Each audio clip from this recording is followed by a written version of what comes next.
You can have a second opinion. I would recommend another doctor for you if you want. Napahawak ako sa strap ng bag ko. Ang ngiti ko'y nawala nang sabihin ng doktor na mababa ang chance kung magkaroon ng anak, hindi healthy ang cells ko, kung may mabuo man hindi 100% na mabubuhay ang baby sa sinapupunan ko. Para akong pinagsakluban ng langit at lupa sa nalaman ko, akala ko ay buntis ako, yun naman pala akala ko lang, false pregnancy ang tawag doon ayon sa doktor, kaya ang pakiramdam ko'y parang naglilihi. I need to know kung totoo ba na hindi ako magkakaanak. Paano kung hindi nga ako magkaroon ng anak, ngunit natatakot akong malaman. Pinakawalan ko ang isang malalim na buntong hininga. Matagal na naming gustong magkaroon ng anak ni Nathaniel, 2 years na kaming kasal pero hanggang ngayon hindi pa rin ako mabuntis. Pakiramdam ko wala akong kwentang babae. Umuwi ako na dala-dala ang alinlangan, pinag-iisipan ko pa kung magpapa-second opinion ako, natatakot ako sa magiging result. Nagdadalawang isip ako kung sasabihin ko ba kay Nathaniel ang result ng test ko, panay iyak lang ang nagawa ko habang nasa taxi.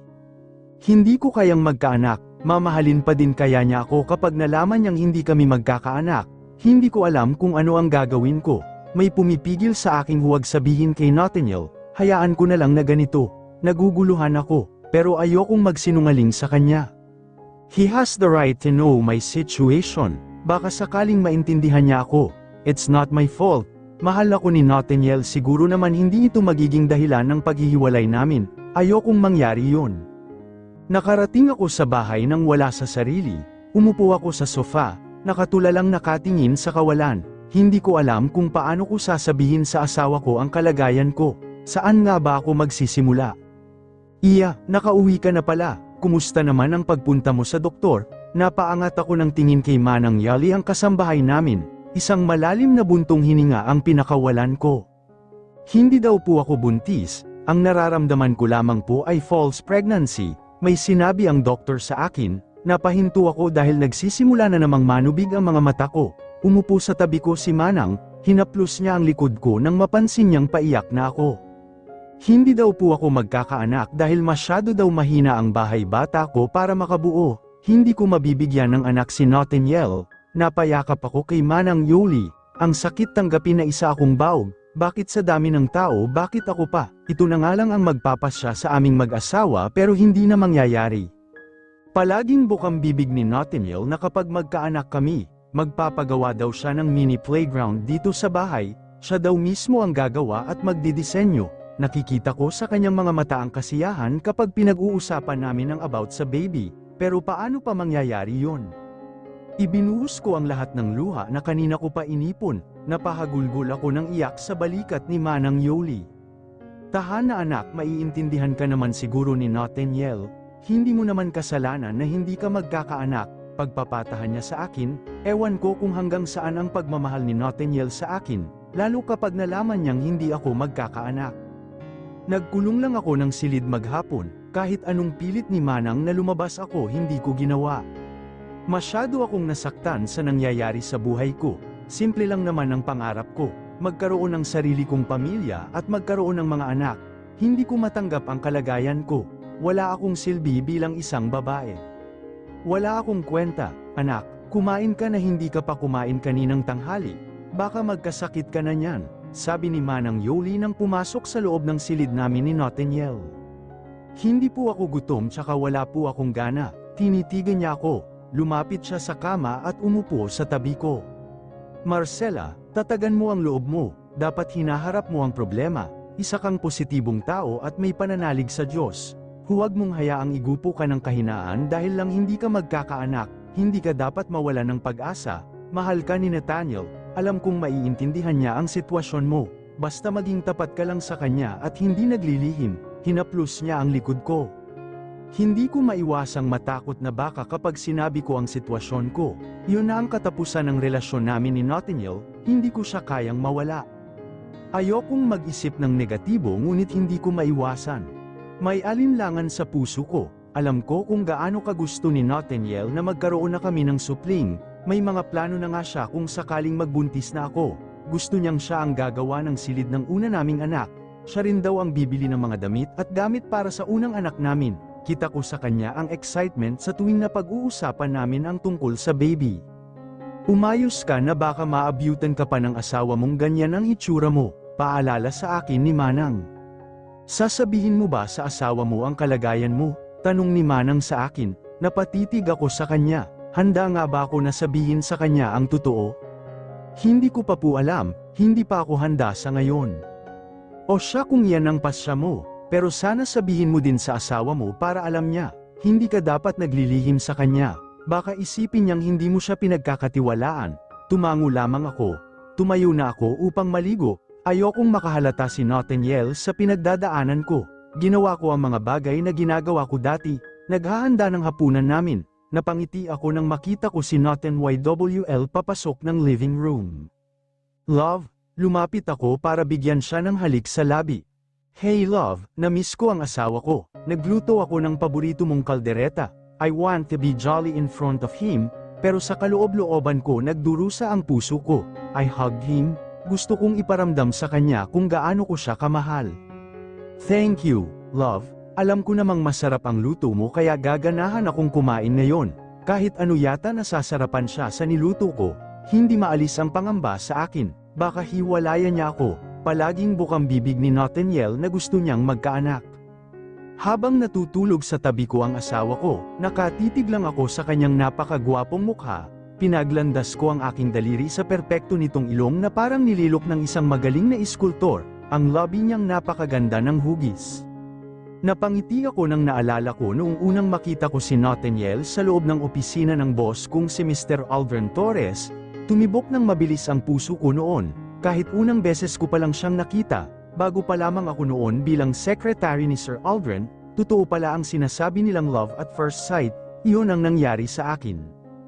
Tumulo ang aking mga luha sa aking mukha, naiinggit ako sa tatlo kong kaibigan dahil may mga anak na sila. 2 taon na kaming kasal ni Marcela pero hindi pa siya nabubuntis, siguro kailangan naming magpa-check up, para malaman namin kung anong problema. Hey, something bothering you? Tanong sa akin ni Mandy, napangiti ako ng pilit. I just sipped the wine I was drinking.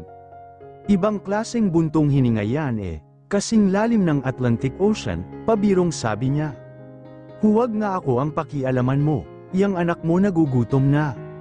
Carrying his third son who are only 1 year old, his son looks like his wife Bambi, but the eldest are look like him, wala ang asawa niya, nasa isang kaibigan, kaya siya muna ang nag-alaga sa anak. Nakakatuwa lang dahil malaki ang ipinagbago ni Mandy mula nang magkaasawa at nagkaroon ng mga anak. Akala ko nga hindi na niya susuyuin ang asawa niya noon, masyadong naging complicated ang love story ng dalawa.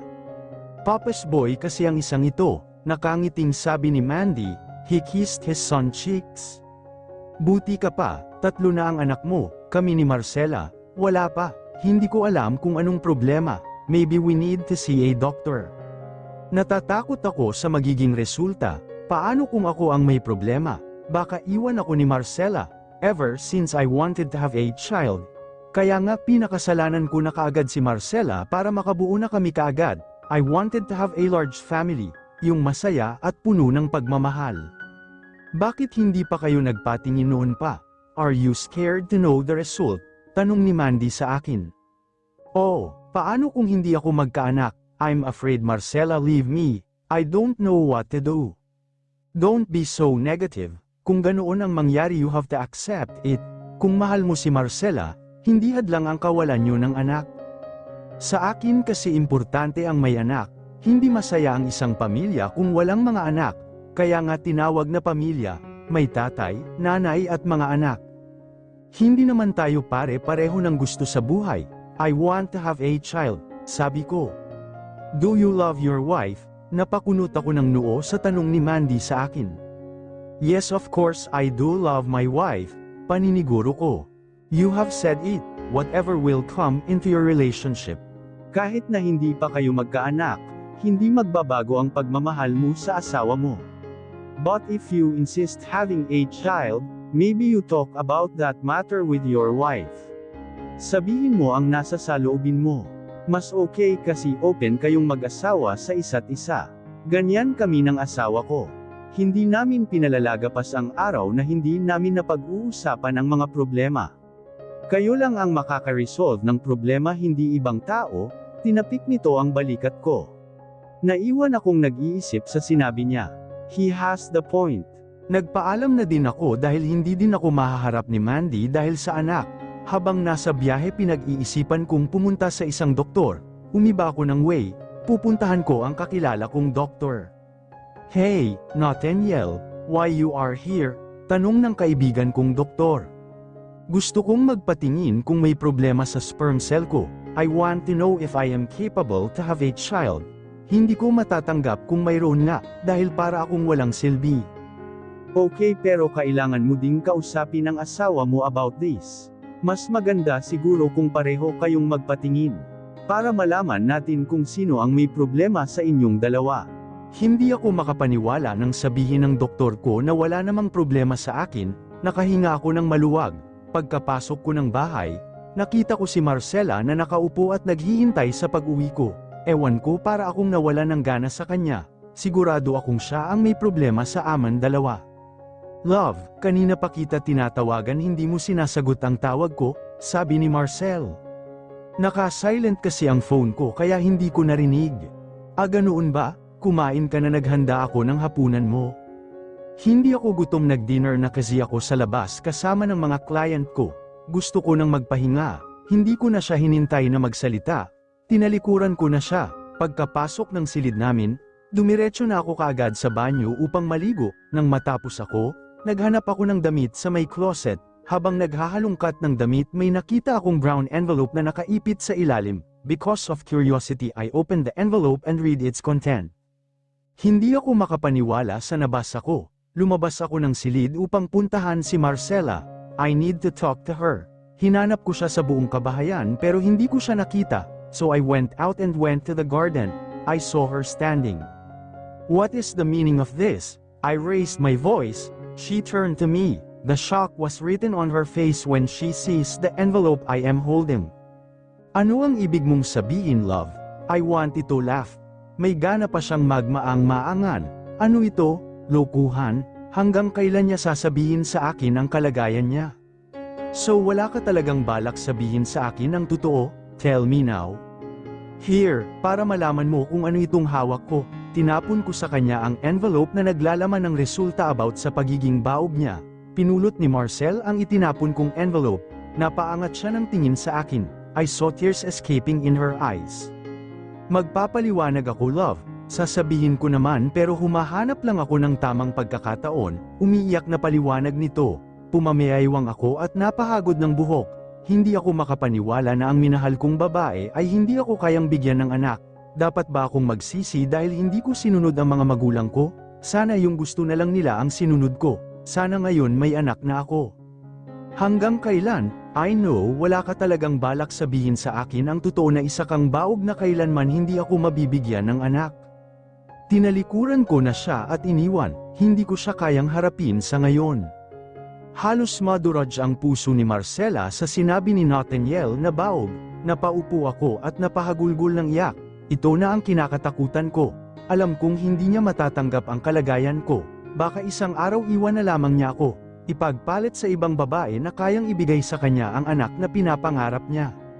Narinig ko ang ugong ng sasakyan palabas ng bahay namin. Marcela, tawag sa akin ni Manang.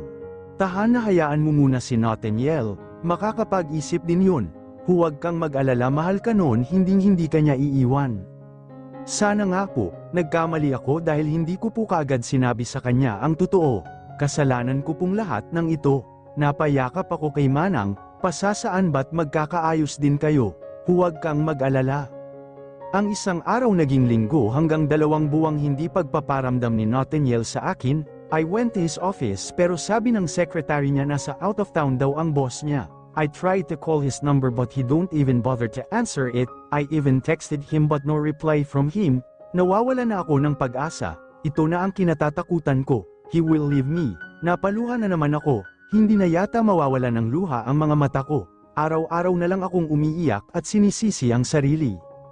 Hindi ako titigil hanggat hindi ko siya nakakausap. Gusto ko sa kanya mismo manggaling na ayaw na niya sa akin. Ayoko ng ganito. Wala akong ideya. Ano na ba ang kahihinatnan ng relasyon namin? May pag-asa pa ba or wala na talaga? Pinuntahan ko ang bahay ng mga magulang ni Nathaniel, magbabasakali ako baka naroon siya. Bahala na kung ipagtabuyan nila ako, gusto kong makausap ang anak nila. Ma'am, hindi po kayo pwede pumasok sa loob, may salo-salo pong nagaganap, tsaka bawal po kayo dito, bilin po sa amin na huwag kayong papasukin, sabi ng guard na nakabantay sa malaking gate ng pamilyang De La Serna. Kuya, asawa naman po ako ni Nathaniel De La Serna, siguro naman papapasukin nila ako, gusto ko lang pong makausap ang asawa ko. Sige na po kuya, pakiusap ko sa guard, parang naawa naman sa akin ang guard. Okay po ma'am, sasabihin ko po na naritgo kayo. Umalis muna saglit ang guard, pumasok sa loob, naghintay ako ng ilang minuto, bumalik din kaagad ang guard, pinapasok niya ako. Nanlalamig ang mga kamay ko habang papasok sa loob ng bahay. Various emotions I am feeling right now, fear and nervousness. Pinapasok ako ng katulong sa loob, nasa dining area daw ang pamilyang De La Serna, nakakahiyang itapak ang mga paa sa malapalasyong bahay ng De La Serna, ang sahig ay may carpet, para itong isang kaharian sa laki, nasa bungad pa lang ako ng pinto ng dining area naririnig ko na ang usapan nila, mas lalong kumabog ang dibdib ko sa kaba, paki-worry ko ay may mangyayaring hindi maganda, napahinto ako nang marinig ko ang sinabi ng mommy ni Nathaniel. Anak, we are so happy, nakapag-isip ka na din sa wakas na hindi talaga bagay sa iyo ang babaeng yon. I told you una pa lang ayoko na sa kanya. Wala kang mahihita sa ganoong klaseng babae, hindi ka mabibigyan ng anak, and congratulations dahil magkakaroon na kayo ng anak ni Nadia, at sana madaliin mo na din ang annulment nyo ni Marcela para naman mapakasalan mo na si Nadia sa lalong madaling panahon. Ngayon pa magkaka-baby na kayo, anunsyo ng mommy ni Nathaniel. Hindi ko maigalaw ang buo kong katawan, feeling ko na paralisa ang buo kong kamalayan. Paano nagawa sa akin ito ni Nathaniel? Nasaan na ang ipinangako niyang hindi niya ako sasaktan at mamahalin habang buhay? Naglandas sa pisngi ko ang masaganang luha, sobrang sakit ng nararamdaman ng puso ko, feeling ko nagkadurog-durog ito na kahit anong gawin ko hindi na mabubuo pa. Nathaniel, napatingin silang lahat sa akin, hindi man sila magsalita pero mapanuri ang kanilang mga tingin na pinapukol sa akin, alam ko naman una palang basura na ang tingin nila sa akin, dahil mahirap lamang ako. What are you doing here? Tanong ni Nathaniel sa akin, hindi man lang kakikitaan ng kahit anong guilt sa mukha ni Nathaniel, niloko niya ako pero parang ako pa itong may nagawang kasalanan sa kanya. Hinintay kita Nathaniel, tinawagan ko ang phone mo pero hindi mo sinasagot, naghintay ako ng araw, linggo hanggang hindi ko namamalayang buwan na pala ang pinaghihintay ko sa iyo, hindi ko alam kung saan kita hahanapin, narito ka lang pala, ang masakit mayroon ka na palang iba, ginagawa mo lang ba ito dahil sa nagsinungaling ako sa iyo about sa kalagayan ko? Sana yun lang ang dahilan mo, nanikip ang dibdib ko dahil sa sobrang sakit ng nararamdaman ko. Napakasakit Nathaniel, mas okay yata sinampal mo na lang ako or binugbog mo na lang ako, kasi mawawala din naman ang sakit noon ng ilang araw, pero yung ganito sinaktan mo ako dito, tinuro ko ang tapat ng puso ko. Parang pinatay mo na din ako, napaiyak ako, hindi ko na napigilan ang bugso ng damdamin ko, feeling ko bibigay ako. Sana sinabi mo na lang na ayaw mo na, hindi yung pinaasa mo ako, palalayain naman kita kung yun naman ang magpapaligaya sa iyo, gagawin ko, kasi mahal kita, alam kong may pagkukulang ako bilang isang babae, dahil hindi kita mabibigyan ng anak, humihingi ako ng tawad dahil hindi ko maibibigay yun. Congratulations dahil magkakaanak ka na, masaya ako para sa inyong. Lumabas na ako ng may pagmamadalay, ayokong magstay pa ng matagal doon dahil hindi ko kaya, napakasakit makita ang asawa mong mayroon ng iba, halos manlabo ang paningin ko dahil sa luha, habang naglalakad palabas ng village hindi ko mapigil ang humagugol sa sama ng loob. Ang sakit, sobrang sakit, dahil sa halo-halong emosyon, hindi ko na kaya na nagdilim ang paningin ko, naramdaman ko may dalawang kamay na sumalo sa aking pagal na katawan. Nagising ako sa hindi pamilyar na silid, bumangon ako ng dahan-dahan, kahit nahihilo pa ako pinilit kong tumayo, nakakahiya naman kung magstay pa ako ng matagal dito. Huwag ka munang bumangon, you still weak, napatingin ako sa nagsalita, may isang matangkad na lalaking nakatayo sa may pintuan may dalang tray ng pagkain. Salamat sa pagtulong mo sa akin, pero kailangan ko nang umuwi, Tatayo na sana ako ngunit na out of balance ako. Napakapit ako sa kama. Hinawakan ng lalaki ang siko ko. I told you, you still weak, better stay here for a while to rest. Hindi ako nangangain ng tao, inalalayan niya akong samandal sa headboard ng kama. Salamat, buti pa siya kahit hindi niya ako kaano-ano may pag-alala para sa akin. Samantalang ang asawa ko hindi man lang naawa sa kalagayan ko. Naalala ko na naman ang nangyari kanina. Nangilid ang mga luha ko, hindi ko matanggap na nakabuntis siya ng iba. Kung kaya ko lang naibigay ang gusto niya, hindi niya gagawin sa akin yun. Hindi niya ako iiwan at ipagpapalit sa iba. Napahikbi ako, sobrang sakit ng nararamdaman ko. Pinipiga ang puso ko, sumasakit ang ulo ko dahil siguro sa walang humpay na pag-iyak. Hindi ko na nga alam kung ilang beses na ba akong umiiyak. Kumain ka na muna miss, kung ano man ang pinagdadaanan mo malalagpasan mo din yan. Isipin mo na lang ang mga nagmamahal sa iyo. Sila ang paghugutan mo ng lakas ng loob. I know I have no right to say this to you, because I don't know your story, but if you trust me you can tell me your problem. Maybe I can help you, wika ng lalaki. Pwede kitang payuhan para lang si Ate Charo nang maalaala mo kaya, pagbibiro nito sa akin, napangiti ako dahil ginaya niya kung paano magsalita si Charo Santos. May mga bagay pang dapat ikangiti ang tao, hindi dapat umiinog ang mundo mo sa isang tao lang, matangkad at matipuno ang pangangatawan, kung titingnan para itong nabibilang sa larangan ng sundalo, mayroon siyang aura na isa siyang matatag na tao, para bang hindi matitibag na kahit anumang bagyo ang dumaan. Ako nga pala si Marcela, salamat sa pagtulong mo sa akin, kung hindi dahil sa iyo, baka kung napaano na ako sa daan. By the way I am First Lieutenant Nemesio Borromeo, pakilala nito sa sarili. Sundalo ka ba? Tanong ko upang makasiguro. Yes, Philippine Air Force, nakangiting sagot nito. Kumain ka na muna, mukhang wala ka pang kain, namumutla ka kaya ka siguro nahimatay kanina. Maalala kong wala pang laman ang tiyan ko magmula kaninang umaga. Hindi ko na naramdaman ang gutom dahil sa kakaisip kay Nathaniel. Napatingin ako sa pagkain na nakahain, mukhang masarap, natakam ako kaya nakaramdam ako ng gutom. Nakakahiya naman, ako na nga itong tinulungan mo, ikaw pa ang nagsisilbi sa akin, siluhan mo na ako dito, madami naman itong ulam. Kumain na ako, you are my visitor, natural na asikasuhin kita, kahit ngayon ko lamang siya nakilala magaan ang loob ko sa kanya, kahit ang laki ng katawan hindi nakakatakot ang aura niya. Hapon na nang magpasya akong umuwi ng bahay. Kahit labag sa kalooban kung umuwi sa bahay namin wala naman akong pagpipilian. Hanggat mag-asawa pa kami hindi ako aalis dito. May karapatan ako bilang asawa niya. Kahit na nga ba malabo na ang pagsasama namin bilang mag-asawa, ipaglalaban ko pa din iyon. Maraming salamat ulit sa pagtulong mo sa akin Nemesio. Makakabayad din ako sa kabutihang loob mo balang araw. Nahiya ako dahil nagboluntaryo pa siya na ihatid ako sa bahay namin. Ayoko sana pero nagpumilit naman ang huli. Walang anuman, it's my duty to help people in need. Nagkataon naman na nandoon ako. Hindi naman ako masamang tao na pabayaan na lamang kita doon na nakahandusay sa daan, sa tapat pa mismo ng bahay ko. Kung kailangan mo ulit ng tulong, you can call me.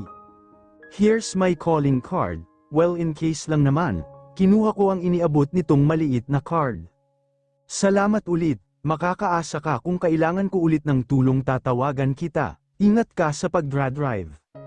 Hinatid ko na lamang ng tanaw ang papalayong sasakyan ni Nemesio, napatingin ako sa bahay, parang ang bigat ng paakong ihakbang papasok sa loob, nandito na naman ang pakiramdam na masakit, pagkapasok ng bahay sinalubong ako ni Manang Yoli na may pag-aalala sa mukha niya. Diyos ko Marcela, saan ka ba galing? Kanina ko pa tinatawagan ang numero mo. Pero hindi mo sinasagot, nag-alala ako sa iyong bata ka. Okay lang po ako Manang, pinuntahan ko po ang bahay ng magulang ni Nathaniel, nandoon po siya Manang, bamigat na naman ang pakiramdam ko, nagsimulang mamuo ang luha ko sa gilid ng mata. May iba na po siya, buntis po ang babae, tuluyan ang nagsibagsakan ang luha ko. Napayakap sa akin si Manang habang hinahaplos ang likod ko. Hindi ko alam kung ano ang mangyayari sa akin ngayong may iba na siya. Kung ano man ang maging pasya ni Nathaniel hindi ko na ipipilit ang sarili ko. Wala din naman akong pinanghahawakan para manatili pa siya sa akin. Anak lang naman pala ang magpapabago ng pagmamahal niya sa akin. Masakit pero kailangan kong tanggapin, wala akong kwentang babae, isa akong walang silbi, maybe I deserve this. Nathaniel, bakit mo nagawa yun kay Marcella? Sabi sa akin ni Aldrin nang sabihin kong hihiwalayan ko na siya. She can't give me a child, nagsinungaling siya sa akin, kung hindi ko pa nakita ang resulta ng pagpapatingin niya sa doktor hindi ko pa malalaman, hindi niya aaminin sa akin ang kalagayan niya. Hindi naman yun punto ko Nathaniel, sinaktan mo ang asawa mo, nakabuntis ka ng iba, my God Nathaniel mag-asawa pa lang kayo hindi pa kayo hiwalay, niloko mo siya, dati ikaw ang nagpapayo sa amin na ayusin ang gusot sa mga asawa namin, pero para yatang lumalabas na mas malala ka pa sa amin, nakabuntis ka pa ng iba. Dahil lang sa hindi ka mabigyan ng anak ni Marcella, what lame excuses Nathaniel, ganyan na ba kakitid ang utak mo, galit na sabi ni Aldrin sa akin. Sana pala hindi ko na lang ipinakilala sa iyo si Marcella, ganito lang pala ang gagawin mo sa kanya, sasaktan mo lang pala ang kawawang babae, I knew it hindi mo siya minahal. I love her, napatawa ng nakakaloko si Aldrin sa sinabi ko.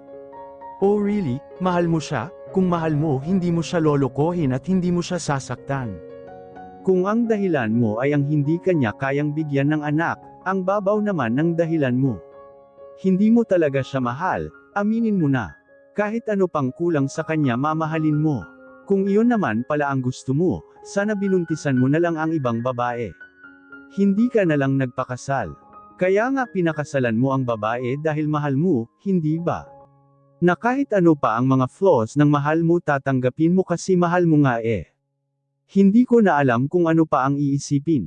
May side na gusto kong balikan ang asawa ko at tanggapin na lang ang kapalaran naming mag-asawa na hindi kami magkakaanak.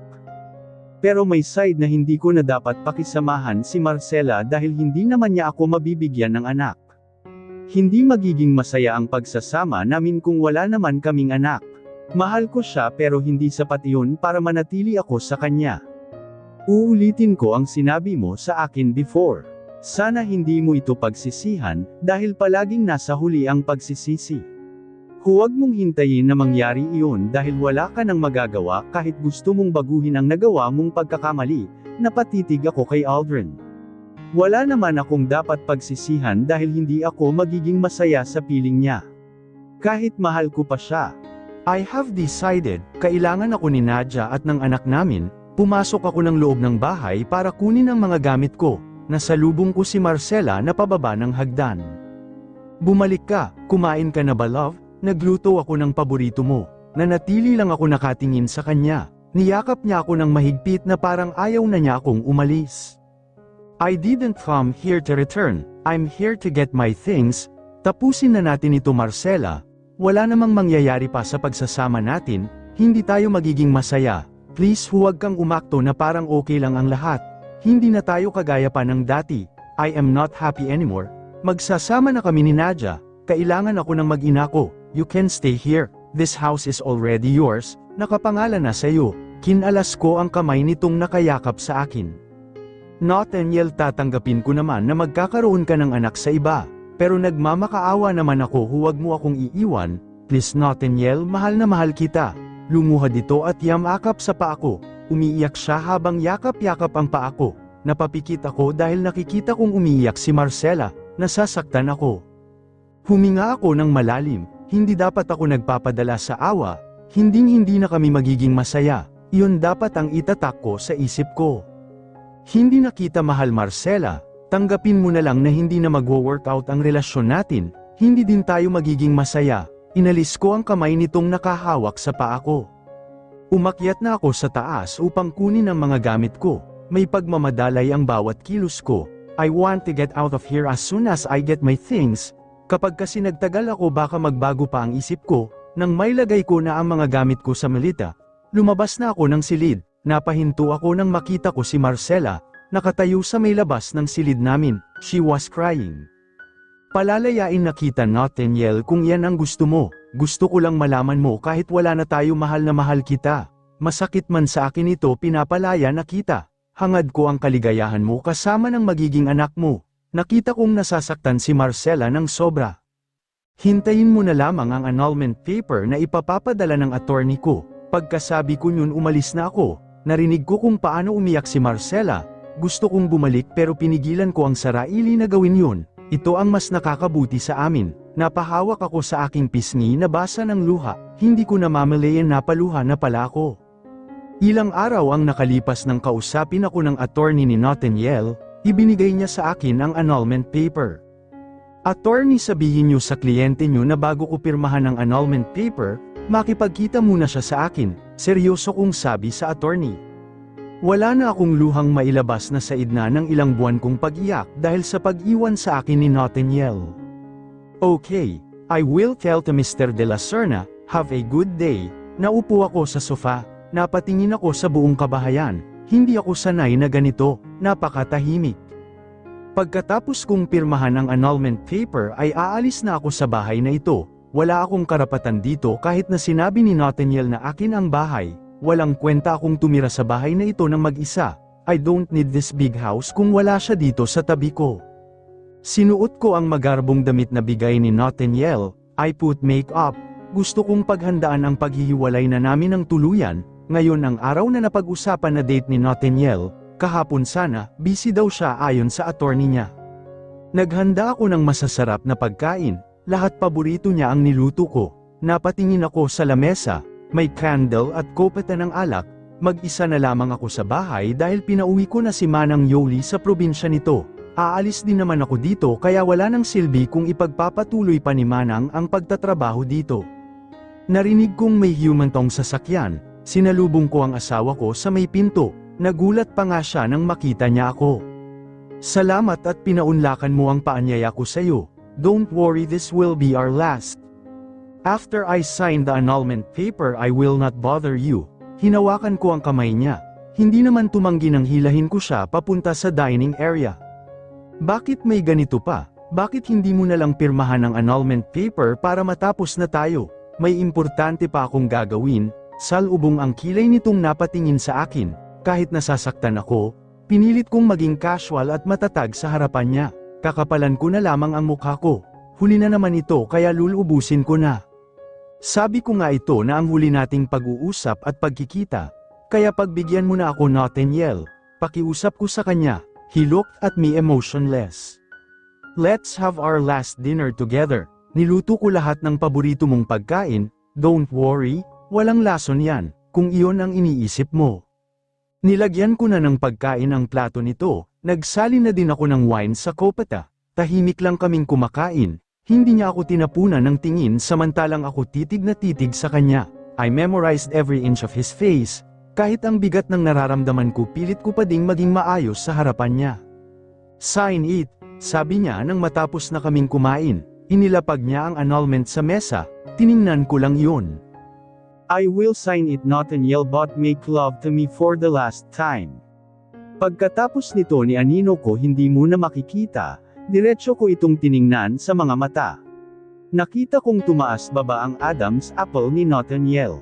He smiles mischievously. Okay, yun lang ba ang gusto mo? Okay, let's go for the last time. Nagulat ako nang hinila niya ako papasok ng room namin. Muntik na akong madapa nang hilahin niya ako. Pagpasok namin sa kwarto namin, sinandal niya ako sa pader. Napapikit ako sa sakit. Gusto mo ito? Hinawakan niya ang pangako at hinalikan ako sa lobby. Gusto kong umiyak pero pinipigilan kong maging emosyonal. Pinunit niya ang damit na suot ko. Nang hinubere niya ako ay inihagis niya ako sa kama. Halos mapasubsob ako. Hindi pa ako nakakabangon nang pamatong siya sa akin. He claimed me carelessly. He is no longer the Nathaniel I know. Wala siyang pakialam kung nasasaktan ako sa bawat pag-ulos niya sa ibabaw ko. I burst into tears. This is not how I expected our last day together. May pag-iingat, may pagmamahal. Ngunit ngayon tila wala na ang mga yun. He changed. Nakatulog si Nathaniel sa tabi ko. Bumangon ako at inayos ang sarili ko. Nagpa siya akong itapon sa basurahan ang mga sirang damit. Ito ang tamang gawin, itapon ang lahat ng nag-uugnay sa amin ni Nathaniel. Kinuha ko ang annulment paper at walang alinlangang pinirmahan ko ito. Inilapag ko yun sa side table para makita niya kung kailan siya nagising. Napahikbi ako habang pinagmamasdan siyang natutulog. Hinaplos ko ang mukha niya. Inosente ang mukha niya. Iyon ang nagustuhan ko sa kanya. Para siyang anghel. Mahal na mahal kita, Nathaniel. Kahit sinaktan mo ako hindi ko magawang magalit sa iyo ng lubusan, mananatili ka dito sa puso ko habang ako ay nabubuhay, Palm mahal ko. Napakapa ako sa tabi ko pero wala akong mahawak ang asawa, dinilat ko ang mga mata ko, ginala ko ang paningin sa kabuuan ng silid namin ni Marcela. Bumangon ako sa higaan, sinuot ko ang boxer short ko, pumunta ako ng bathroom para hanapin si Marcela ngunit wala siya doon, bumaba ako at pumunta ng kusina, sinalubong ako ng nakakabinging katahimikan, malinis ang kitchen area walang nakahaing pagkain, walang Marcela na nagsasabing, kakain na love. Napagtanto kong wala na si Marcela, she left me, ano ba itong nagawa ko, para akong nagising sa matagal na pagkakatulog. Napaangat ang ulo ko nang may maalala ako, bumalik ako sa silid namin ni Marcela, pagkapasok hinanap ng mata ko ang annulment paper, nakita ko na nakapatong sa side table, nanlumo ako nang makita kong pirmado na ito ni Marcela. Hindi ba ito naman gusto mo Nathaniel? Bakit parang nagsisisi ka sa desisyon mo? I glanced at the side table and saw our wedding picture. We both smiled at the picture. I smiled as I remembered how happy we were at our wedding. Hindi ko natupad ang pangako ko sa kanya, mamahalin ko siya sa hirap at ginhawa, ngunit ngayon palang sumuko na ako sa pinanggako ko, naging mahina ako sa pagsubok na dumating sa aming mag-asawa, I hurt her. Napaluha ako dahil nakaramdam ako ng sakit sa dibdib ko, hindi ako karapat-dapat sa pagmamahal ni Marcela, dahil naging mahina ako sa pagsubok, hindi ako naging matatag, I took the picture at nilagay sa dibdib ko. Pumasok ako sa opisina na si Marcela ang nasa isip ko, pinagtitinginan ako ng mga empleyado ko sa hitsura ko, gusot-gusot ang suot kong shirt, magulo ang buhok at wala pang almusal. Sir Nathaniel, may meeting po kayo mamayang 10 AM with Mr. Carpio, wala akong lakas ng loob para magsalita, wala ako sa sarili ko. Wala akong ganang magtrabaho ngayon, lutang ang utak ko, iniisip ko ang asawa ko. Masasabi ko bang mag-asawa pa kami? We both signed the annulment paper. Sa kaibuturan ng puso ko, gusto ko siyang bawiin, gusto ko siyang hanapin pero huli na ang lahat, wala na siya. Hindi ko alam kung saan ko siya hahanapin, kasalanan ko ang lahat kaya sumuko siya sa akin, ako dapat ang sisihin dito, walang iba. Nagpas siyang umuwi ng Masbate si Marcela, pakiramdam niya bibigay siya anumang oras, napakabigat ng dibdib niya na para bang sasabog na lang. Nagulat pa si tatay nang mapagbuksan niya ako ng pinto. Marcela, anak, salamat naman dumalaw ka sa amin, kasama mo ba si Nathaniel?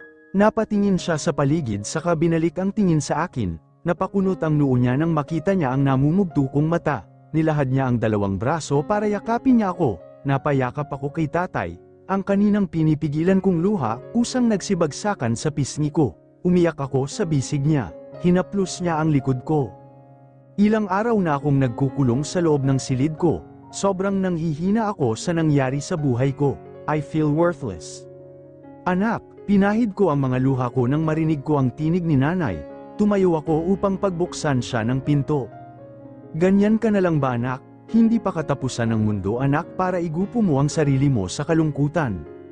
May mga bagay na dumarating sa atin na hindi natin mapipigilan, marunong tayong tumanggap kahit gaano pa kasakit yun sa mga pinagdaanan nating pagsubok, dito tayo nagiging matatag, hindi porket iniwanan ka ng lalaki katapusan na ng mundo mo, ipakita mo kung ano ang nawala sa kanya, mabuti kang anak at asawa kaya pagsisihan niya ang pananakit niya sa iyo, narito lang kami ng tatay at kapatid mo, mahal ka namin hindi ka namin sasaktan.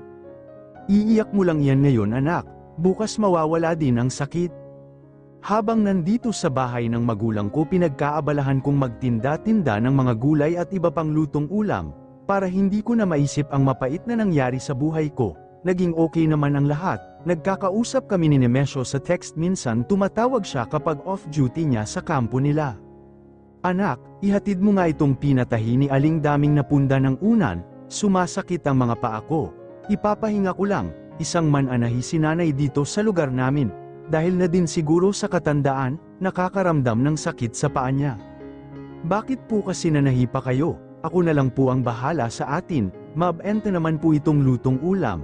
Nahihirapan na din silang magtrabaho, si tatay namamasada pa din. Kapag sinasabihan kong tumigil hindi sila nakikinig, mas lalo daw silang magkakasakit kung walang ginagawa sa bahay. Ayos lang naman ako anak, sumusumpong lang itong rayuma ko kapag nakakain ako ng munggo or sitaw, kinuha ko na ang punda ng unan para ihatid kay Aling Daming. Habang naglalakad nakaramdam ako ng pagkahilo, gumilid muna ako at tumigil sa paglalakad, mainit ang panahon baka siguro sa init ng araw kaya nakaramdam ako ng hilo, nang mahimasmasan nagmadali na akong naglakad patungo sa pupuntahan ko. Mahirap pa namang magkasakit sa lugar namin, malayo sa ospital. Kaya puro sa albularyo lumalapit ang mga tao dito, iyon lang ang alternatibong makakatulong sa amin, nang marating ko ang bahay binigay ko ang punda na pinatahi ni Aling Daming. Sumama ang pakiramdam ko, para akong nanlalata at gusto kong matulog. Anak, may sakit ka ba? Kinapa ni nanay ang leeg ko. Hindi ka naman mainit, mula kaninang pagdating ko hindi na maganda ang pakiramdam ko. Baka po sa init nay. Wala po kasi akong dalang payong kanina, ipapahinga ko na lamang po. Uminom ka ng tubig, teka ikukuha kita, uso pa naman ang heat stroke dahil sa sobrang init ng panahon, lumabas na ito ng silid at kumuha ng tubig. Oh, ito inumin mo ang isang basong tubig, baka kasi kulang ka sa tubig, feeling ko uhaw na uhaw ako. Salamat po nay, ipapahinga ko lang po ito, huwag po kayong mag-alala sa akin, hinawakan ko ang kamay ni nanay. Nandito ako ngayon sa bayan para bumili ng mga sangkap sa itet-inde kong lutong ulam, kasama ko ang bunso kong kapatid, dalaga na din ito kaya liligawin na din, 1 taon na lang graduate na ito ng kolehiyo, buti matalino ang kapatid ko kaya scholar siya sa school. Ate doon tayo, mas mura ang tinda kaysa dito sa bungad, habang namimili ako ng gulay kinalabit ako ng kapatid kong si Leonila. Ate tingnan mo itong magazine, hindi ba si Kuya Nathaniel ito? Hindi ba mag-asawa kayo? Bakit may pakakasalan na siyang iba at magkakaanak na sila? Wala akong maapuhap na salita. Hindi pa alam ng kapatid ko ang nangyari sa amin ni Nathaniel. Leonila, wala na kami ni Nathaniel, hindi na kami nagsasama. Nakipag-anal na siya sa akin kaya may karapatan na siyang magkaroon ng iba dahil wala nang bisa ang kasal namin. Nagsimula na namang sumakit ang dibdib ko. Feeling ko maiiyak na naman ako. Walang katapusang pagdurusa ang nararamdaman ng puso ko habang nababanggit ang tungkol sa paghihiwalay namin ni Nathaniel. Sorry ate, huwag kang mag-alala ate, hindi ka na masasaktang muli. Hindi siya karapat-dapat sa pagmamahal mo. Napatingala ako nang magsimula na namang mamuo ang luha ko sa mga mata. Tama na ang drama tayo nang mamili, baka abutin pa tayo ng siyam-siyam dito. Mapalo pa tayo ni nanay. Napatawa ang kapatid sa biro ko. Ate, okay ka lang, parang namumutla ka eh. Napahawak ako sa kapatid ko nang umikot ang paningin ko. Kailangan na nating umuwi ate, ako na ang babuhat ng basket, hinawakan niya ako para alalayan, napansin ko nitong nakaraang araw nakakaramdam ako ng pagkahilo. Nagpasya na lamang kaming umuwi sa bahay, parang hapong-hapo ang pakiramdam ko. Hindi naman ganito ang pakiramdam ko kapag napapagod ako sa gawaing bahay, para akong nanghihina na ewan.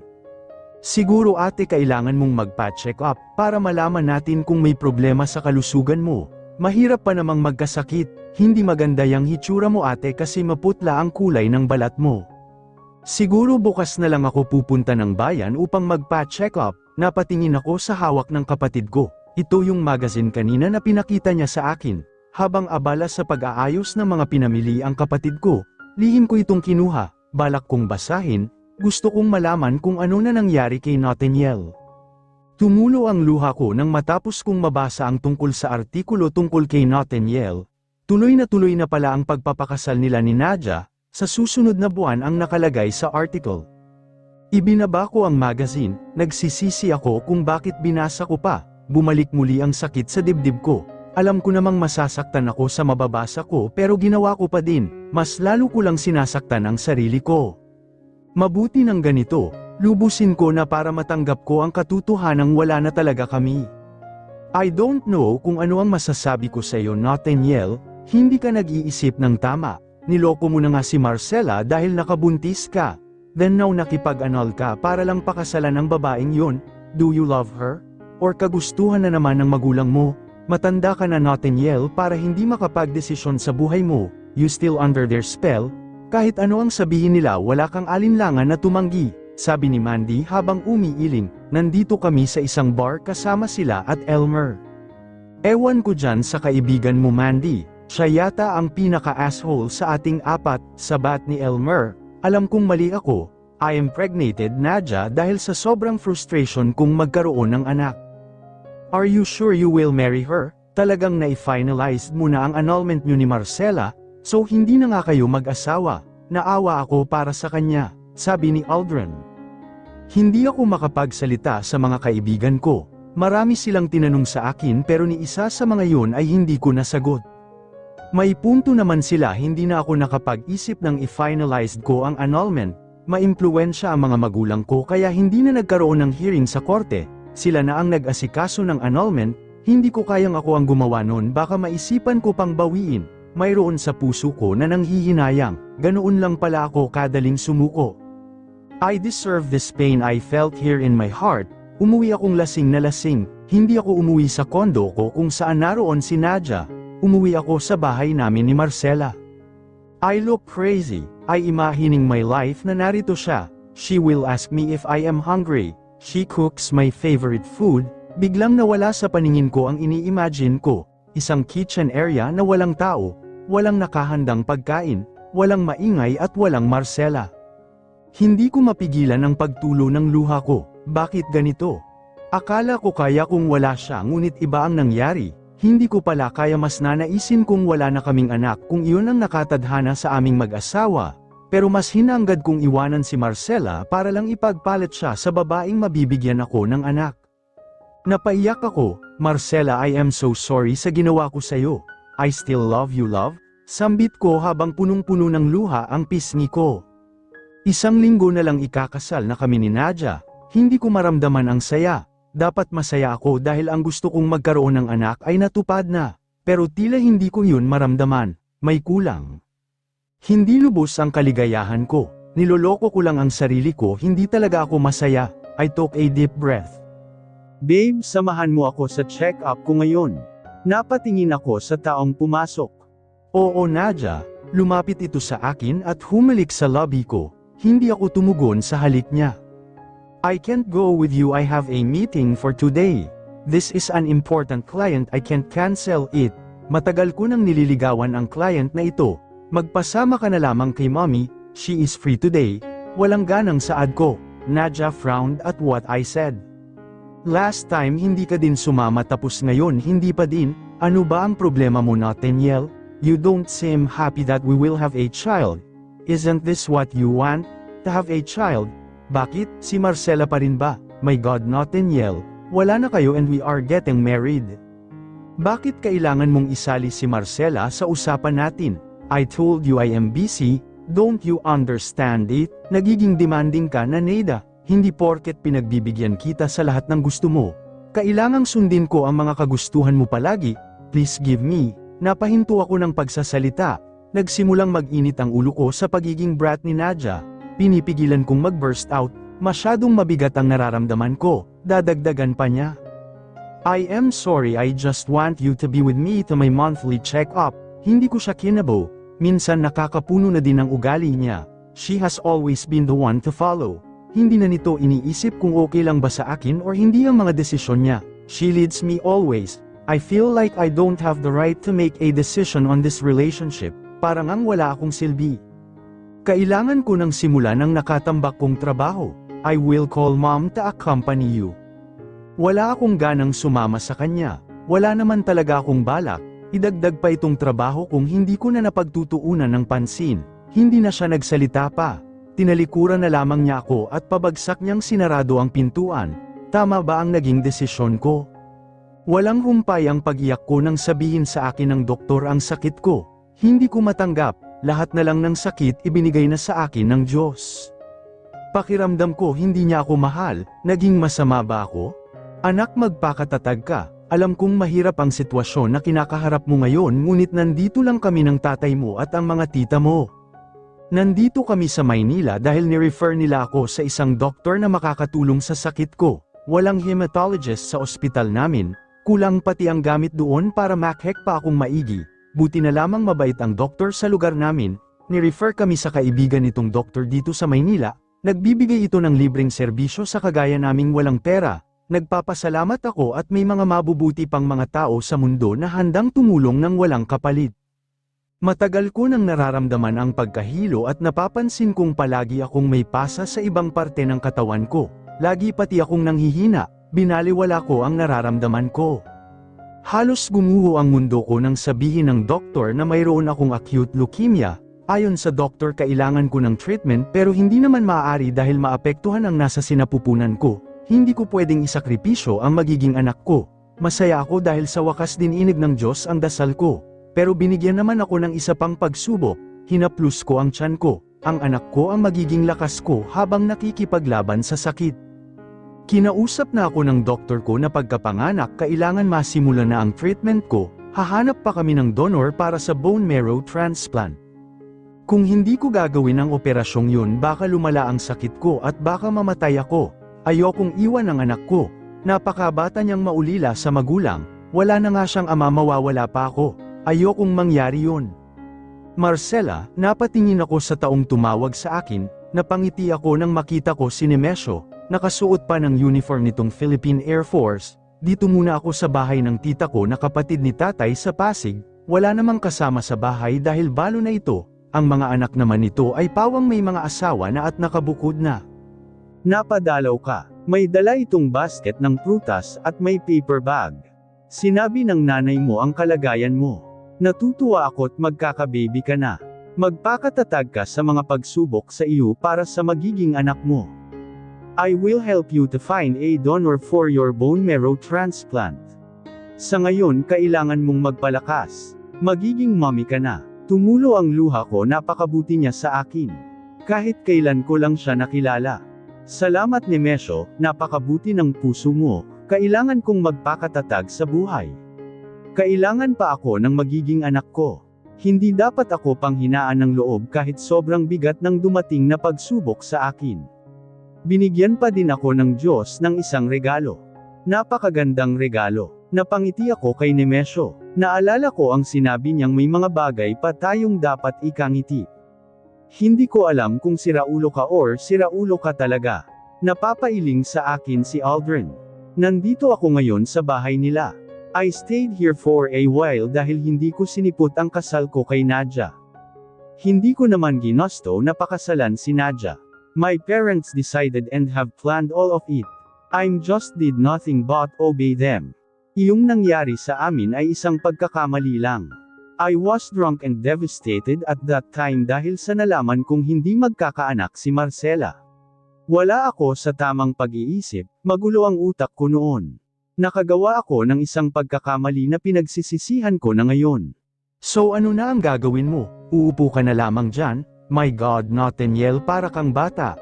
Kailangan mo pang sabihan kung ano ang gagawin mo. Gustong gusto kong puntahan sa Yarcela. Pero wala akong lakas ng loob humarap sa kanya. Nahihiya ako sa ginawa ko sa kanya. Walang kapatawaran ang ginawa ko. Kahit nakakabakla ang umiyak, hindi ko maiwasang mapaiyak sa mga naging desisyon ko sa buhay. I am sorry Nathaniel, hindi ko dapat sinabi yun. Naiinis lang ako sa mga naging desisyon mo. Hindi ka na nakapag-isip ng tama.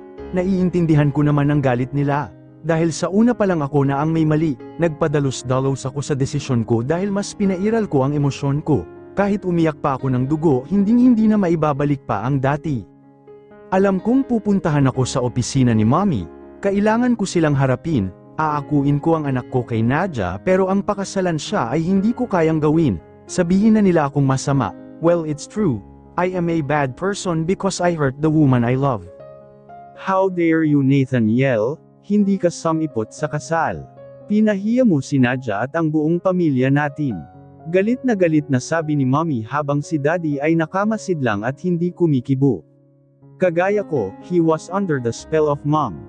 Wala din siyang lakas ng loob sumalungat sa lahat ng kagustuhan ni Mommy. Kagaya ko, he is a coward too. You have planned all of this. I don't want to marry her but you insisted. Tapos ako sisihin niyo na hindi ako sumipot sa kasal. I have told you I can be a father to her child but marry her, I can't. I don't love her. Dahil iyon naman ang tama. Binuntis mo siya, marapat lang na pakasalan mo siya. Tapos kami ang sisisihin mo sa kagahuhang ginawa mo. Napapailing si Mommy sa akin. Alam kong mali ang ginawa ko, binuntis ko siya. Pero hindi pagpapakasal ang solusyon para lang maging ama ako sa anak niya. Pananagutan ko ang anak namin. I can be the father without marrying her. Hindi ko naman tatakbuhan ang obligasyon ko sa bata. Hindi ako makakapayag na hindi mo papakasalan si Nadia. Apo ko ang maapektuhan nito, hindi naman ikaw. At huwag na huwag kang gagawa ng paraan upang magkabalikan kayo ng Marcela na iyon. Because I swear magiging impyerno ang buhay niya. Please mom, enough. Pakiusap ko sa kanya. Ngayon ko lang naramdaman yung pagod. I feel exhausted.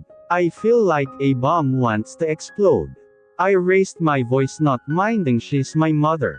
Tigilan niyo na ang pakikialam sa buhay ko. I am sorry kung napahiya kayo sa kanila. Don't worry, kakausapin ko ang pamilya ni Nadia.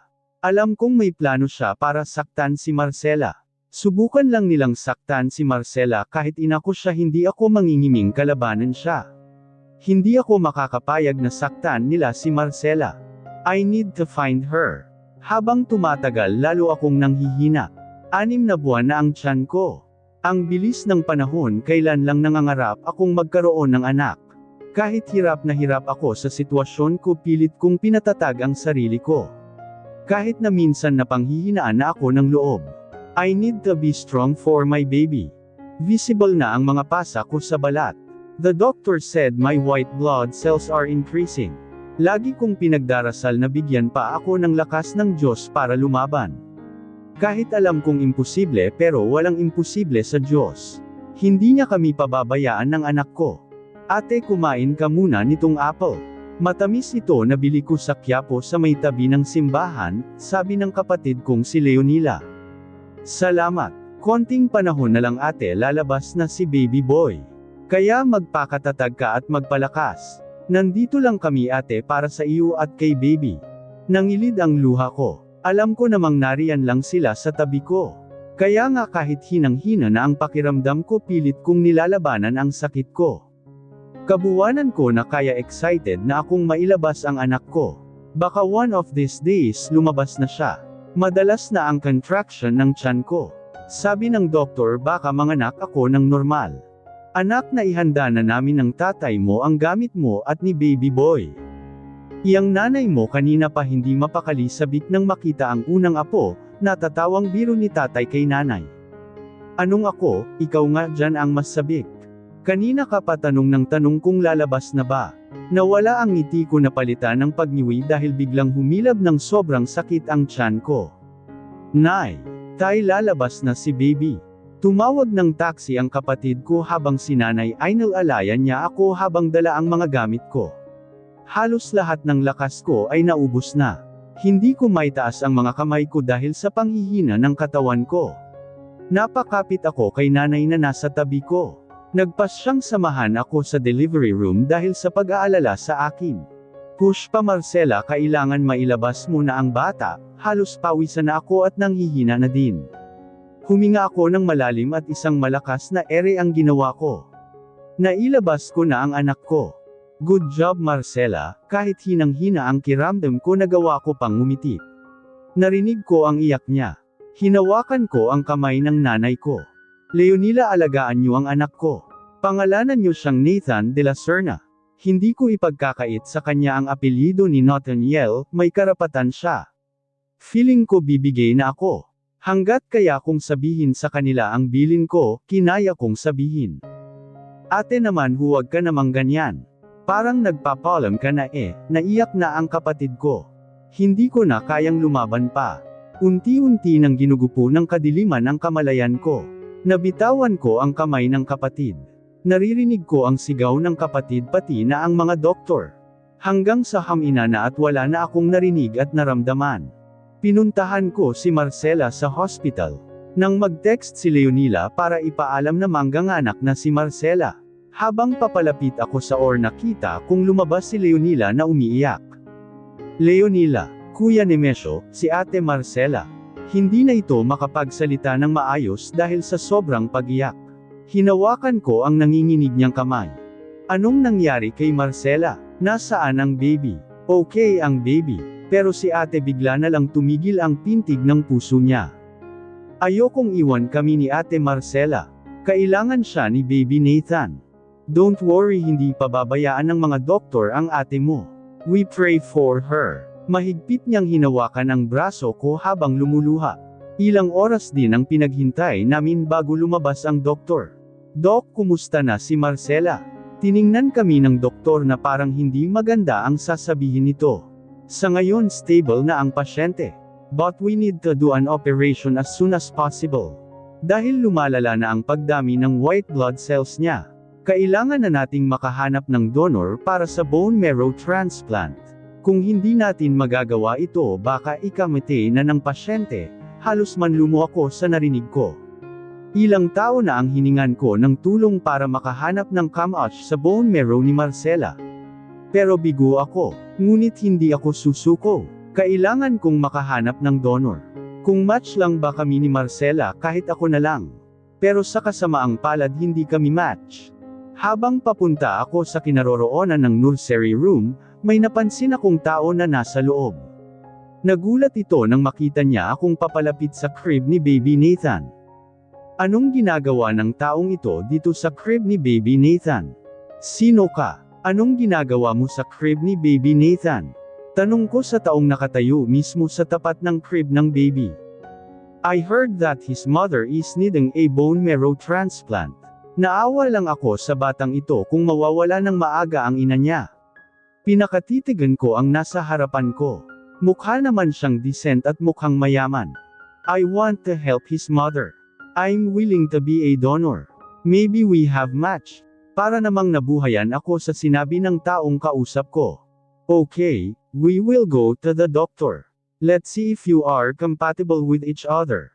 Kahit hindi ko kilala ang taong ito, kinuha ko na ang pagkakataon. Ito ang hinihintay namin, hindi na kami nag-aksaya ng oras. Marcela needs it immediately. Habang tumatagal nanganganib ang kanyang buhay. Kailangan siya ni Baby Nathan. Napakabata niya pa para maulila sa ina. Nag-undergo ng test ang magiging donor ni Marcela kung match sila. Naghintay kami ng ilang araw bago nalaman ang result. Nandito kami ngayon sa hospital. Dahil tinawagan ako ng doktor about sa test. Good news, Mr. Nemesio Borromeo, nag-match sila ni Marcela. Kaya pwede na nating isagawa ang operation within 2 weeks from now. Magandang balitang, sabi ng doktor sa akin. Sobrang tuwa ko sa nalaman kaya pinuntahan ko agad ang silid ni Marcela para sabihin sa pamilya nito na may donor na. Kuya Nemesio, totoo ba na may donor na si Ate Marcela? Tanong sa akin ni Leonila nang dumating. Yes, totoo. Pero ayaw ng taong iyon na sabihin ang identity niya. Pero salamat pa din sa taong iyon, madudugtungan na ang buhay ng ate mo. Yumakap sa akin si Leonila. Masaya ako at pinakinggan ng Diyos ang mga dasal namin. Napatingin ako kay Marcela na makahiga sa kama. Madaming aparato ang makakabit sa katawan nito. Alam kong pilit na lumalaban si Marcela upang mabuhay para sa anak. She sacrifices everything for her son. Kahit alam niyang buhay naman niya ang maaapektuhan. Malaki ang respeto ko sa mga katulad mo, Marcela. Marapat lang na mahalin ang katulad niya. Hold on, Marcela, Mahal na mahal kita. Forgive me. Patawarin mo sana ako kung nasaktan kita ng sobra. Hindi ko na naisip yung kalagayan mo. Naging makasarili ako. Hindi ko maiwasang mapaluha kapag naalala ko ang asawa ko. Hindi ako naging mabuting asawa sa kanya. Magaling akong magpayo sa mga kaibigan ko pero ang sarili ko hindi ko magawang ayusin. Napabangon ako nang marinig kong nagring ang phone ko. I answer it without looking who's on the line. Hanggang kailan ka hindi magpapakita sa mag-ina mo? Halos araw-araw na kaming nagpupunta sa opisina mo pero palaging wala ka doon. Where are you? Napalayo ang tenga ko sa phone ko dahil sa pagsigaw ni Mommy sa kabilang linya. I'm busy, Mom, don't worry, if I have time I'll visit them but not now. I ended up the call. Hindi naman sa binabastos ko ang sarili kong ina. Ayokong makipagtalo dahil wala din namang patutunguhan ang pag-uusap namin. She was too manipulative, she don't care kung nasasaktan na ako, masunod lang ang gusto niya, nakakasawa na, matanda na ako para sila pa ang magdesisyon sa buhay ko. Napatingin si Nathaniel sa anak niyang payapang natutulog, pamatak sa mata ang luha, Magmula nang mawala si Marcelo walang araw na hindi ako umiiyak, pinahid ko bigla ang luha ko nang may pumasok sa loob. Buti naman dumalaw ka pa dito, I sent you messages many times pero ni isa hindi mo nire-replyan. Napapikit ako ng mariin dahil sa pagsigaw ni Nadia. Kagaya ni Mommy, she nags me every time I was here. Kaya nga ayokong magpakita sa kanila dahil lagi nila akong sinasabihan ng kung ano-ano. Nanliliit na ako sa sarili ko para ulit-ulitin nila palagi sa akin kung gaano ako kawalang kwentang tao. Can you lower your voice? My son is sleeping, he might be wake up because of the loud of your voice. I want to shout at her but I considered my sleeping son. I decided to go out. She followed me all the way out of the room. Tell me what's your complaint? Ano ba ang problema mo, Nathaniel? Dapat nandito ka lang sa tabi ko, may anak na tayo, kailangan ka namin, pero parang baliwala lang kami sa iyo. Iniwan ko ang pagiging modelo ko para lang sa batang yan, nakakasawa na Nathaniel, lagi na lang akong nagmamakaawa sa iyo, na alamos ng pagmamahal mo, akala ko noong nawala si Marcela mapapasa akin ka na. Pero nagkamali ako, parang mas lumala ka pa sa dati, tinitigan ko lamang siya. Kasalanan ko ang lahat kung bakit ganito kagulo ang buhay ko. Naghangad ako ng sobra, hindi ako nakuntento na kasama si Marcela. Hindi ko naman sinabi sa iyong isiksik mo ang sarili mo sa akin, kaya kung panindigan ang anak natin. Pero about sa atin hindi ko maibibigay yun. I am so sorry Nadia if I used you. Kasalanan ko ang lahat, walang dapat sisihin dito kung hindi ako lang, she slapped me. Napakawalan Gia mo. Kung bata lang pala ang gusto mo magsama kayong mag-ama, nagulat ako sa tinuran niya. Anong ibig mong sabihin? Kumunat ang noo ko. I'm giving up Nathaniel. Ayoko na, hindi ko kayang maging isang ina. Ikaw lang naman ang gusto ko, ang batang yan bunga lang ng plano ko para mapasa akin ka. After all, siya lang naman ang gusto mo. I will give it to you, don't worry, hindi ako maghahabol sa bata, it's all yours. Napatulala ako sa sinabi niya. Para lang siyang namimigay ng candy. Anong klaseng ina si Nadia? Hindi ko akalaing magagawa niya yon. Kaya niyang iwanan ang anak para lang sa career niya. Ako lang pala ang dahilan niya kaya ito nagbuntis. So sinamantala niya ang kahinaan ko. Naging mahina ako sa pagsubok na dumating sa amin ni Marcela. Kahit ilang beses kong sisihin ang sarili ko, huli na ang lahat. Hindi ko na maibabalik ang dati at ang taong mahal ko. Napasunod na lang ako sa papalayong balto ni Nadia. Pinuntahan ko ang crib ni Enzo. Napatingin ako sa anak kong nakangiti habang nakatulog pa. Napangiti din ako dahil malaya ko nang makakasama ang anak ko. Pinuntahan ako sa opisina ni Mommy. Anong klase kang lalaki? Hinayaan mo lang na umalis si Nadia. At kinuha mo pa ang anak niyo. Anong pinagsasabi niyang kinuha ko ang anak ko? Mom, I did not take him. She voluntarily gave the baby to me because she doesn't want a commitment. She told me she planned to have a child with me to get me. Walang alinlangan niyang binigay sa akin ang anak namin. Sinabi ko naman sa kanya na hindi ko tatakasan ang responsibility ko sa bata. Pero parang siya ang tumakas sa responsibility niya bilang ina sa anak namin. Siya ba ang gusto mo para sa akin? Walang pakialam sa anak niya. Kaya huwag niyo sa aking sabihin na anong klase akong lalaki. Mas mabuti na iyong matatahimik na ang mundo ko. Sa anak ko na lamang itutuon ang atensyon ko. Kahit may kulang pa sa buhay ko. Si Marcela, hindi nakakibo si Mommy. Nilapitan ko si Mommy at hinawakan ang kamay niya. Mommy, I'm so sorry, I'll be okay. Mas mabuti nga na hindi kami ikinasal dahil ayokong matali sa kasal na walang pagmamahal.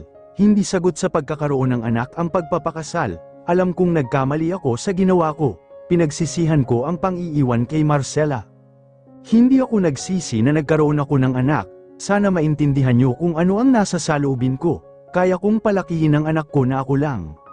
Sorry anak sa ginawa kong pamimilit para lang pakasalan mo si Nadia. At ako din ang may kasalanan kung bakit iniwan mo si Marcela. Dahil sa pamimilit ko sa iyo kay Nadia, akala ko mabuti siyang tao. Kaya niya palang iwan ang kanyang anak para lang sa pansarili nitong kapakanan. It's okay Mom. I know may mga bagay na hindi para sa atin. Hindi natin mapipilit si Nadia kung iyon ang kagustuhan niya. Umaasa akong hindi magbago ang isip niya na kunin sa akin ang anak ko. Nalungkot ako nang maalala ko na naman si Marcela.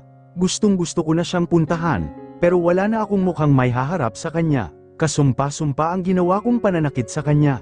Siguro sagad hanggang langit ang galit niya sa akin. Kahit sobrang sakit tatanggapin ko ang pagkasuklim niya sa akin.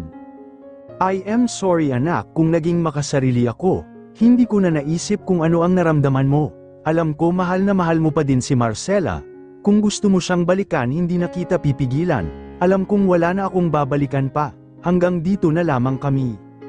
Nagulat ako nang pumunta sa opisina ko si Nadia, ang akala ko umalis na siya at hahayaan na kami ni Enzo. Bakit nandito ka pa? You told me na hahayaan mo na kami ni Enzo. Nagbago ang isip ko, hindi ko i-give up ang anak ko unless... Unless what? Alam mong kahit saan tayong korte pumunta, sa akin pa din mapupunta ang custody ng anak ko. Habang nasa akin ang anak ko, hindi ko hahayaang mapalapit sa iyo. Gagawin ko lahat para hindi siya sumama sa iyo kapag nasa tamang edad na siya. Hindi ko maintindihan, ano ba ang gusto niyang mangyari? Napakasama niya pati anak namin gagamitin niyang pang-blackmail sa akin, she is so desperate para makuha niya ako. Straight to the point Nadia, alam kong may plano ka, is she threatening me? Napatingin ako sa inilapag niyang folder, napataas ang kilay ko sa nilapag nito. Here, sign this marriage contract, hindi na kita guguluhin, kayo ni Enzo kapag napirmahan mo yan.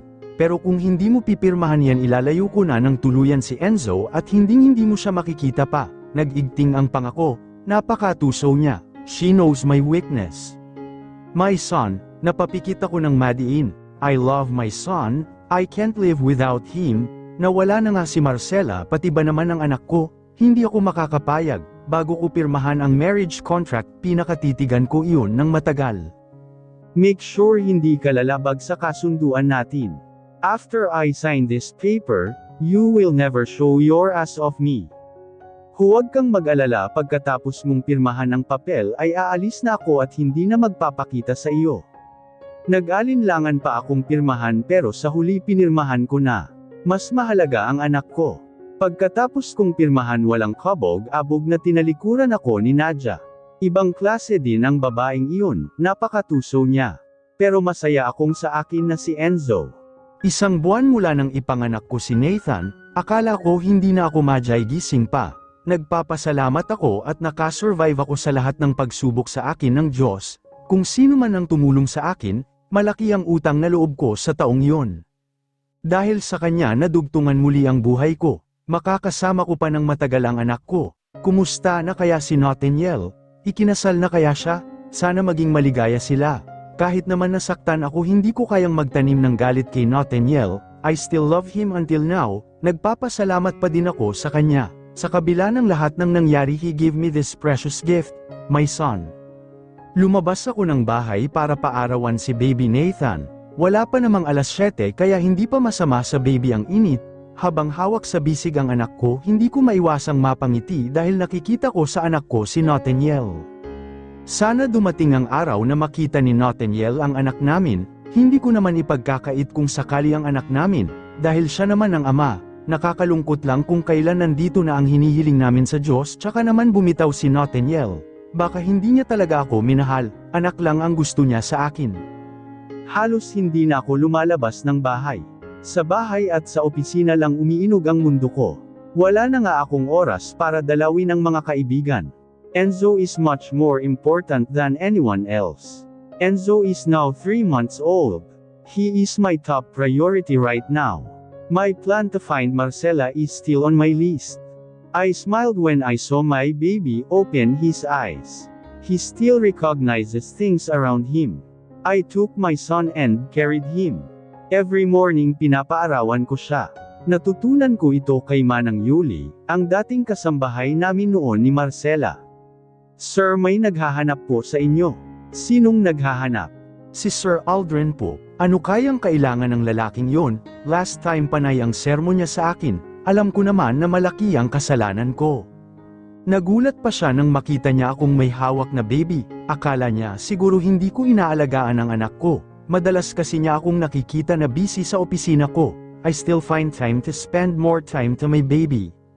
Busy ka pala sa pag-aalaga sa anak mo. Yes, every weekend I spend my time with my son. As much as possible ako ang mag-aalaga sa kanya. Ano ang pinunta mo dito? Nathaniel, nahanap ko na siya. Napakunot ang noo ko. Sino ba ang tinutukoy niya? Si Marcela, alam ko kung nasaan siya. Kahit gustong-gusto kong malaman, hindi naman mababago na iniwan ko siya at sinaktan, para ano pa nakausapin ko siya. Wala na akong mukhang may haharap sa kanya. Mas mabuti nang hindi na niya ako makita. Ang laki ng idinulot kong paakit kay Marcela. I want her to be happy with someone. Hindi ako yung taong magpapasaya sa kanya dahil hindi ko siya napasaya bagkus sinaktan ko lamang. Nangako akong mamahalin siya sa hirap at ginhawa pero hindi ko tinupad yun.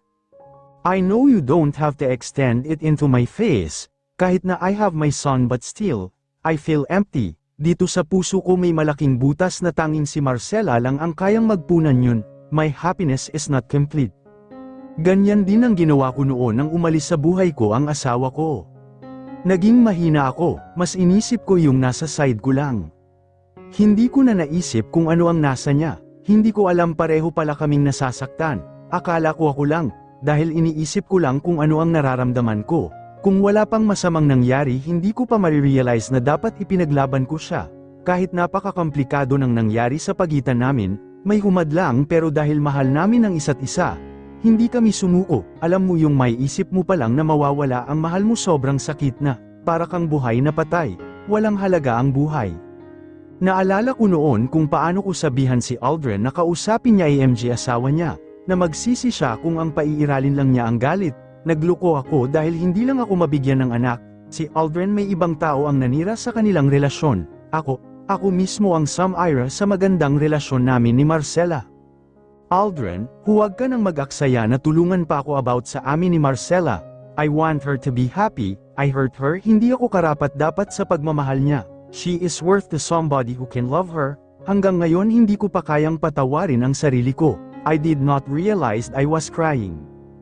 Ang bilis ng panahon 6 na buwan na si Baby Nathan, pinasyal ko siya sa park para naman makasagap ng hangin at makakita ng ibang tao.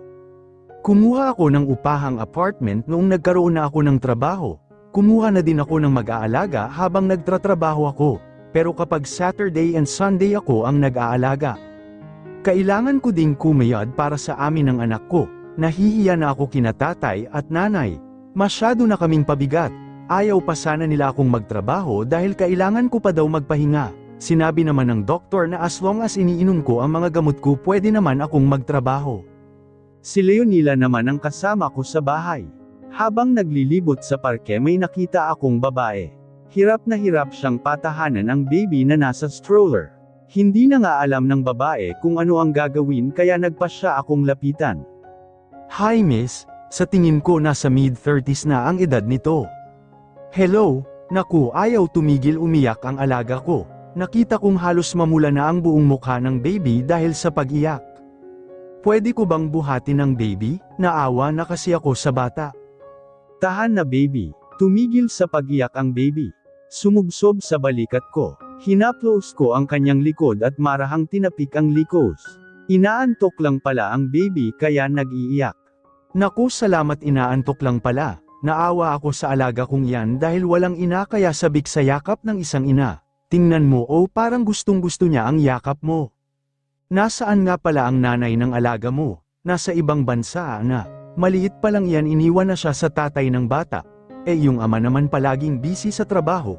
Minsan kapag weekend siya ang nag-aalaga pero minsan lang, palagi kasing nasa out of the country. Kawawa nga ang baby napakabata pa iniwan na ng nanay. Maingat kong inilapag ko sa stroller ang baby. Napatitig ako sa mukha ng baby. He looks like someone. Hindi ko lang masabi kung sino. Nako, nakatulog na din ang baby mo. Siya nga pala. Ako si Weng. Malapit lang sa subdivision na tinitirhan namin itong park kaya dito ako nagpunta. Madalas ka ba dito? Ako pala si Marcela de la Serna. Malapit lang din ang tinitirhan naming apartment dito. Kapag ganitong Sabado lagi kami dito ng anak ko. Ganun ba? Next time magkwentuhan ulit tayo. Iuuwi ko na ang alaga ko. Nakatulog na Sige, hinaplos ko ang pisngi ng baby. Napapangiti ito kahit nakatulog na. Hinagkan ko ang noo niya. Napakagaan ng loob ko sa bata. Naawa ako sa kanya dahil yaya lang nito ang kasama. Kaya kahit walang ama ang anak ko ibibigay ko sa kanya ang oras at pagmamahal ko. Dahil siya ang mahalagang regalo sa akin ni Nathaniel. Pagka-uwi ng bahay dumiretso na ako sa silid ko para maligo. Pagkapasok ko sa silid ng anak ko nakita ko itong nakagising pa, nilalaro siya ng yaya nito. Kumusta naman si Enzo? Okay naman po sir. Hi, baby Enzo, daddy's here. Napatingin sa akin ang 9 months na anak ko. You look so happy baby. Bakit namasyal kayo ni yaya? Hinawakan ni Enzo ang pisngi ko at nginitian ako. I bent down to kiss his nose. Madami ang nagsasabi na carbon copy ko si Enzo, walang nakuha kay Nadia. Speaking of her, wala na akong balita sa kanya magmula noong umalis, ang huli naming pag-uusap noong 1 buwan pa lang si Enzo.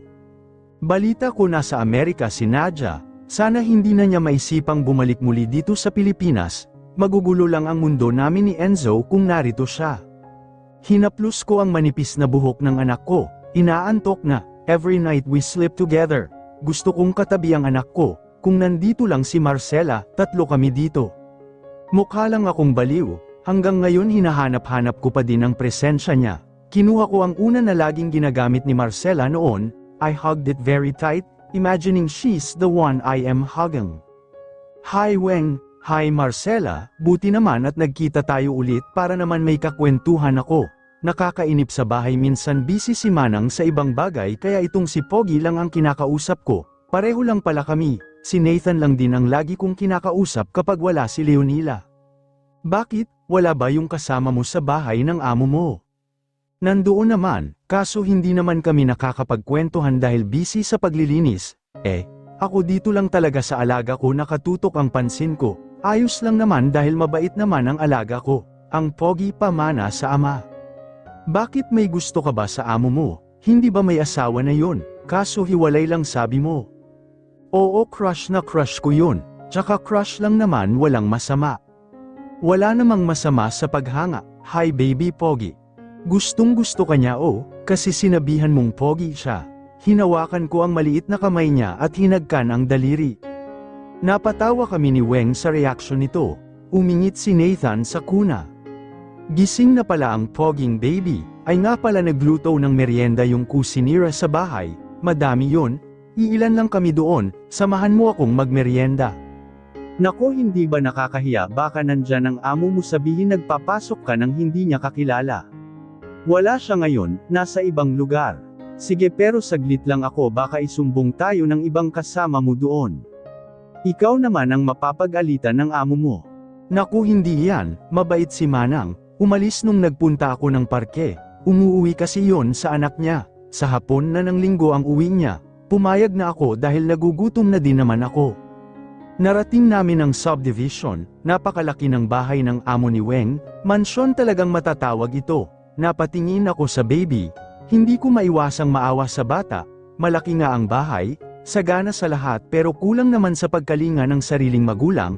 Kaya nga si Nathan kahit ako lang ang kasama niya binibigay ko sa kanya ang lahat ng oras ko at pagmamahal sa kanya. Dati nakatira kami sa isang bahay, yung bahay nila ng dati niyang asawa, ewan ko kung bakit lumipat, ayos naman doon dahil malapit sa lahat, baka siguro madaming memories sa bahay na yun, gusto nang mag-move on ni Sir, habang pinapakinggan ko ang kwento ni Weng may kung anong kirot sa puso ko, may naaalala lang ako na isang pangyayari na pilit ko nang kinakalimutan. Naalala ko si Nathaniel, baka nga naka-move on na siya sa akin, masaya na sa babaeng pinili niya. Ngunit kahit wala na siya sa buhay ko narito pa din siya sa puso ko, tanggap ko naman na hindi na kami magkakasama pa. Ganoon ba? Baka nga siguro, napakalawak ng kusina nila, kumpleto lahat sa gamit, kinuha ko sa stroller ang anak KK at kinarga, patanjin tingin sa paligid si Nathan, napasulyap ako kay Enzo na nakatingin sa akin. Ito na yung merienda natin, ginataang halo-halo. May naalala ako sa ganitong luto. Ito yung laging niluluto sa akin ni Manang Yuli na mimiss ko na siya. Kumusta na kaya siya? Dinala namin ang 2 bata sa silid para doon patulugin. Pinagtabi namin ang 2. Napakunot ako ng noo dahil may pagkakahawig silang 2. Bakit ngayon ko lang napansin? O baka naman nagkataon lang na medyo hawig sila. Minsan may mga tao na may pagkakahawig kahit hindi naman kamag-anak. Habang dumdidi nakapikit na ang mga mata nilang pareho, si Nathan ang unang nakatulog, inayos ko ang pagkakahiga ng anak ko. Si Enzo naman biglang dumilat, Kinuha ko siya para ihele. Sleep ka na baby, you want me to sing a song? Hinagkan ko ang noo niya. Sinimulan kong kantahan ang bata. Ilang sandali lang nakatulog na din. Nakatulog na pala ang dalawa. Uuwi na din kami baka dumating kasi ang kaibigan ko sa bahay. Ngayon kasi ang usapan namin. Sige next time ulit, salamat sa oras mo. Hinatid niya kami sa may gate. Sumakay na lang kami ng taxi dahil mainit ang sikat ng araw. Mahirap sumakay sa jeep tsaka may dala akong stroller. Sir not iniyak nakatulog na po si Baby Enzo. Hindi pa dapat ako uuwi dahil may convention pa akong pupuntahan. Na-miss ko ang anak ko kaya nagpasya na akong umuwi. Akala ko sir next day pa po kayo makakauwi. Yes, but I've changed my mind. I miss my son. You better get rest now. Ako nang bahala kay Baby Enzo. Nilapitan ko ang crib ni Enzo, binuhat ko siya at inihiga sa kama ko. Nilagyan ko ng mga unan ang tagiliran ni Enzo para hindi mahulog. Napakunot noo ako nang may maamoy akong pabango na pamilyar sa akin. Inamoy ko ang damit ni Enzo. Hindi naman ganito ang amoy ng fabric conditioner na ginagamit sa mga damit ng anak ko. Baka nag-iba na ng brand ang yaya niya. Napamulat ako ng mata nang maramdaman ko ang paghawak ng anak ko sa mukha ko. Nakita kong seryoso niyang pinipindot ang ilong ko. Good morning baby Enzo. Hinagkan ko ang kanyang pisngi. May soft side siya ng ugali, gusto niya akong halikan o yakapin, palagi siyang nakangiti sa tuwing nakikita niya ako. Mama, napatingin ako sa itinuro niya. Sa crib, bakit mama? Si Papa naman. Say it, Papa. Mama, sabi niya, napakunot ang noo ko dahil tinuro niya ang direksyon kung saan ang crib niya. Why baby you want there? I hug him and kiss the top of his head. Naglalambing sa akin ang anak ko. Nakukonsensya ako dahil madalas na wala akong time sa kanya. Nasabi ko pa naman sa sarili kong bibigyan ko siya ng oras kahit busy pa ako sa work. Kung may lakas nga lamang ako ng loob para suyuin si Marcela gagawin ko. I still love her very much. Umaasa pa din ang puso ko na sana hindi pa din ako nakakalimutan ni Marcela sa kabila ng naging kasalanan ko. Habang papasok sa building, may nakita akong pamilyar na babae. Hindi ako nagkakamali, siya yon. Sinundan ko, ngunit close na ang elevator kaya hindi ko naabutan. 7th floor, sumakay kaagad ako nang bumukas ang elevator. Pinindot ko ang 7th floor, grabe ang pintig ng puso ko, parang may marathon sa loob niyon. Bumukas agad ang pinto ng elevator at lumabas kaagad ako. Bumungad sa akin ang hallway, saan ko kaya siya hahanapin dito? May mga nakalagay na department ang bawat pinto. Napatago ako sa isang sulok nang may lumabas sa isang pinto. Parang gustong lumabas ng puso ko dahil sa sobrang kaba. Nakita ko si Marcela na may kausap sa phone. Buti hindi niya ako napansin dahil sa iba nakafocus ang mga mata niya. Are you okay Nathaniel? Kanina ka pa tulala at parang malalim ng iniisip mo. Nandito sana ako para pag-usapan ang project naming gagawin sa company ko. Pero mukhang wala ako sa huwisyo dahil kay Marcela. Sorry, my mind is occupied. Pare pwede bang magtanong? May empleyado ka bang nagngangalang Marcela de la Serna? Yes, nasa finance department siya. Bakit mo naman naitanong, did you know her personally? Ano ba ang sasabihin ko? Kailangan ko bang sabihin sa kanya ang totoo? I know her. She is my ex-wife. Bakit pa ako maglilihim sa kaibigan ko? Nagulat ang ekspresyon niya sa sinabi ko. Oh, sa tagal nating magkaibigan but you did not mention her to me. Ang kilala ko lang na asawa mo ay si Nadia. How come? Sa 2 taon na pagiging mag-asawa namin ni Marcela, ni magselos hindi ko binanggit sa malalapit kong kaibigan about sa kanya. Maliban na lang sa 3 asshole na kaibigan ko. Si mommy ang may gusto nito. Dahil kaiyahiya daw sa madaming tao kung malalaman na isa lang daw hamak na secretary ang napangasawa ko, baka daw bumaba ang tingin sa akin ng mga investor namin, kahit labag sa loob ko ang ginawa ni mommy. Because of my mom, you know her, she manipulated me ever since, at ako, isa lang akong sunod sanyeran sa mga kagustuhan niya. I'm just a coward, hindi ko kayang ipaglaban ang babaeng mahal ko. I did something, nangilid ang mga luha ko. Nalaman kong hindi ako mabibigyan ng anak ni Marcela. She didn't tell me until I found out. I accidentally saw the results. I confronted her about it. At doon nagsimula ang panlalamig ko. Hindi ko matanggap na hindi na kami magkakaanak. Naging sarado ang isip ko sa pagmamakaawa niya na ayusin namin ang problema. Pero imbes na pakinggan ang pagsusumamo niya, nagloko ako, I cheated on her. Nabuntis ko si Nadia. Dahil sa nangyari hindi na ako nakapag-isip pang mabuti, I file an annulment. Awa ang nakikita ko sa reaksyon ni Jupas sa sinabi ko. Do you love Nadia? Umiling ako. Kaya lang naman ako pumayag sa kasal dahil sa anak ko. Ayokong ilayo ni Nadia si Enzo. Siya na lang ang mayroon ako. Iniwan sa akin ni Nadia ang anak namin. Mas pinili niya ang career nito kaysa makasama ang anak. Kung si Marcela siguro iyon. Mas pipiliin nitong makasama ang bata. Kaysa unahin ang sarili, napangiti ako nang maalala ko kung gaano kabuti ni Marcela. Pero napakasama ko dahil sinaktan ko lamang siya ng sobra. Kaya mahal na mahal ko pa din siya.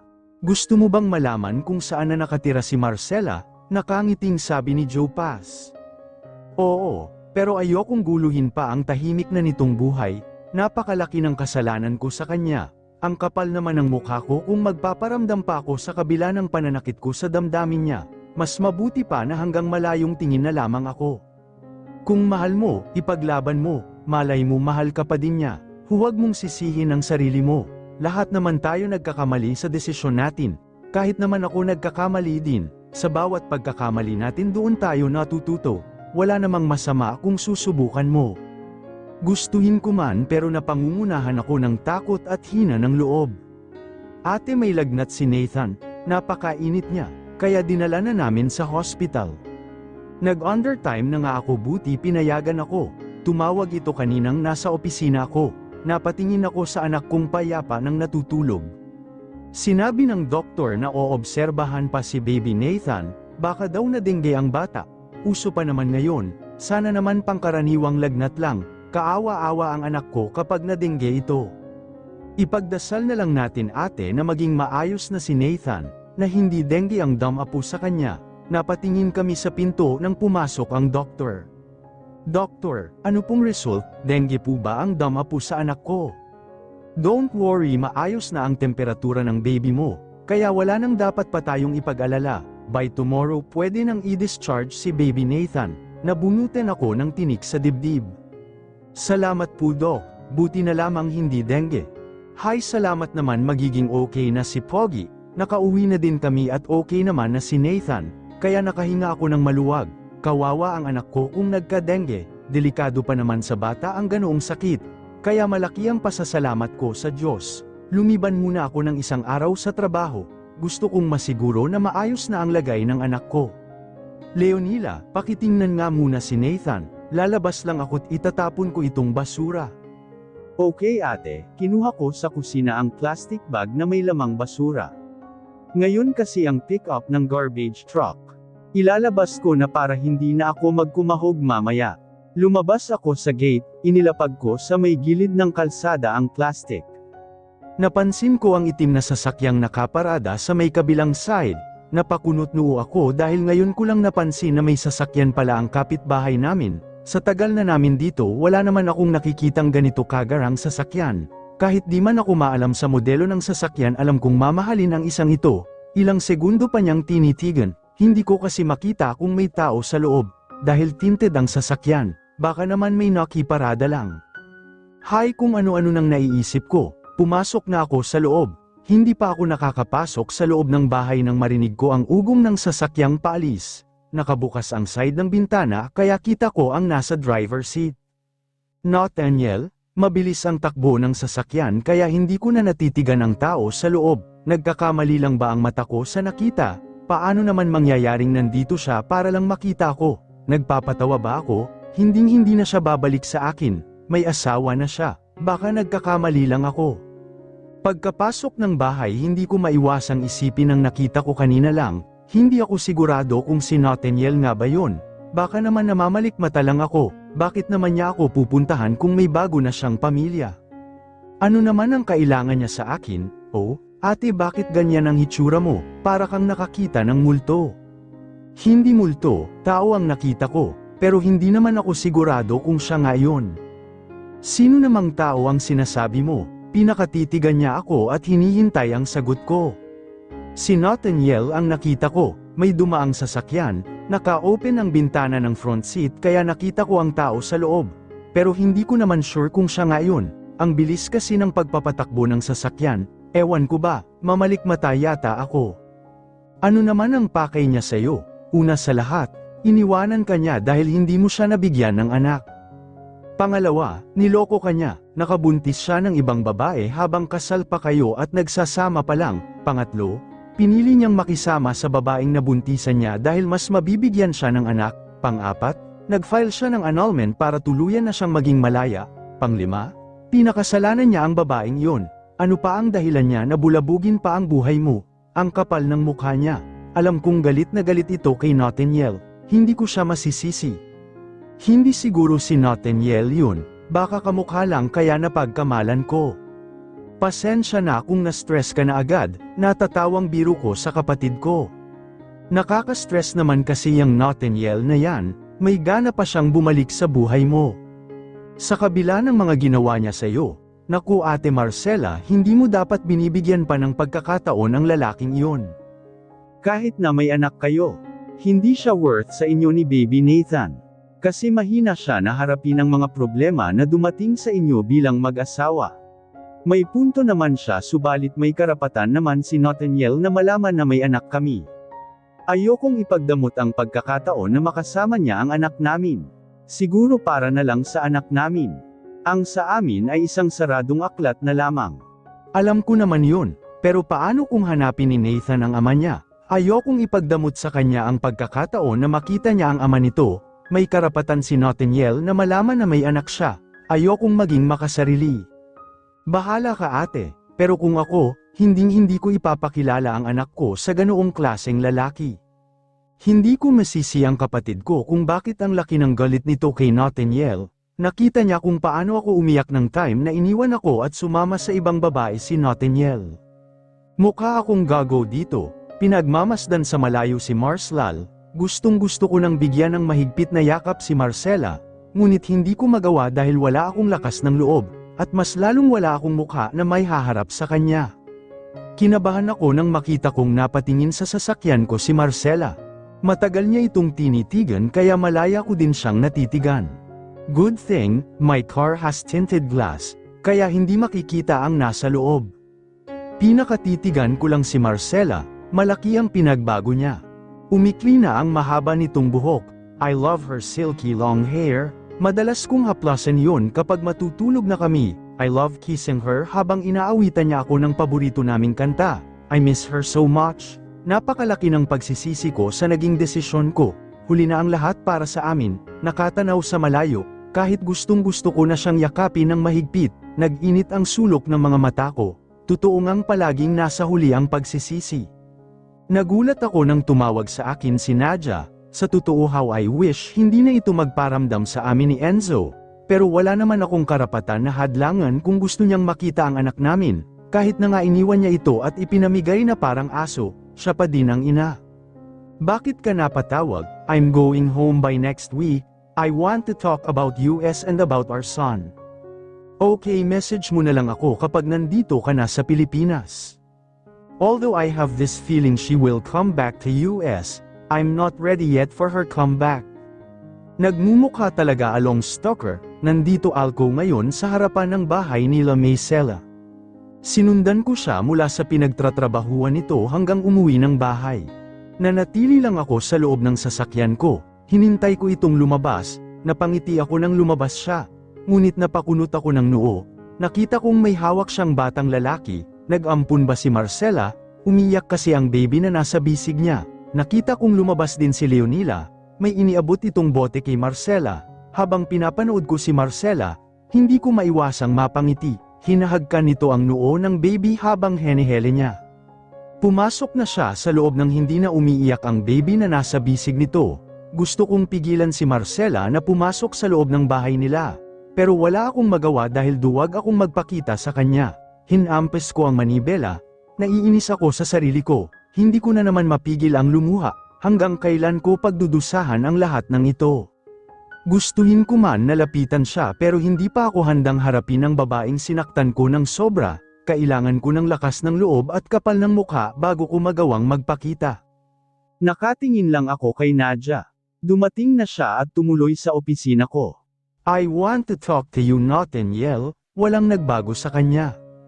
Ano ang pag-uusapan natin? Inayos ko ang papeles na nasa harapan ko. I want to file an annulment. Ito na ba ang hinihintay kong pagkakataon? Maaari ko nang suyuin muli si Marcela kapag napawalang bisa na namin ang kasal. Magsasama na kami kasama ng anak kong si Enzo. Okay, kung na-final mo na ang annulment, pipirmahan ko. But I have one condition, you sign the annulment but kukunin ko ang anak ko.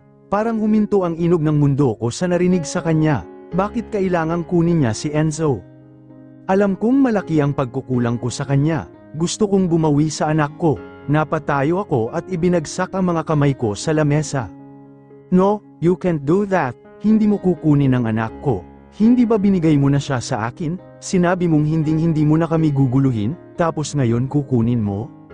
Anak ko din siya, Nathaniel, kaya may karapatan pa din ako sa kanya. Oo, inaamin ko. Hindi ako naging mabuting ina. Pero ngayon gusto kong iparamdam sa anak ko ang pagmamahal ko. Gusto kong bumawi sa kanya. Hindi ako papayag. Kung ganoon, see you in court. Hindi ako papayag na basta mo na lang kunin ang anak ko. May karapatan din ako sa kanya. Because I am his father. Ako ang ina kaya sa akin siya mapupunta. Kung hindi mo siya ibibigay sa akin, hindi ako makikipag-annul sa iyo. Alam kong si Marcela pa din ang mahal mo. Hindi mo ako minahal. So ginagamit mo itong pagkakataon para ay panlaban sa akin? Alam mong hindi ko kayang mawala si Enzo sa akin. At aaminin kong gusto kong mapawalang bisa ang kasal natin. I want to be free from this relationship na wala namang patutunguhan.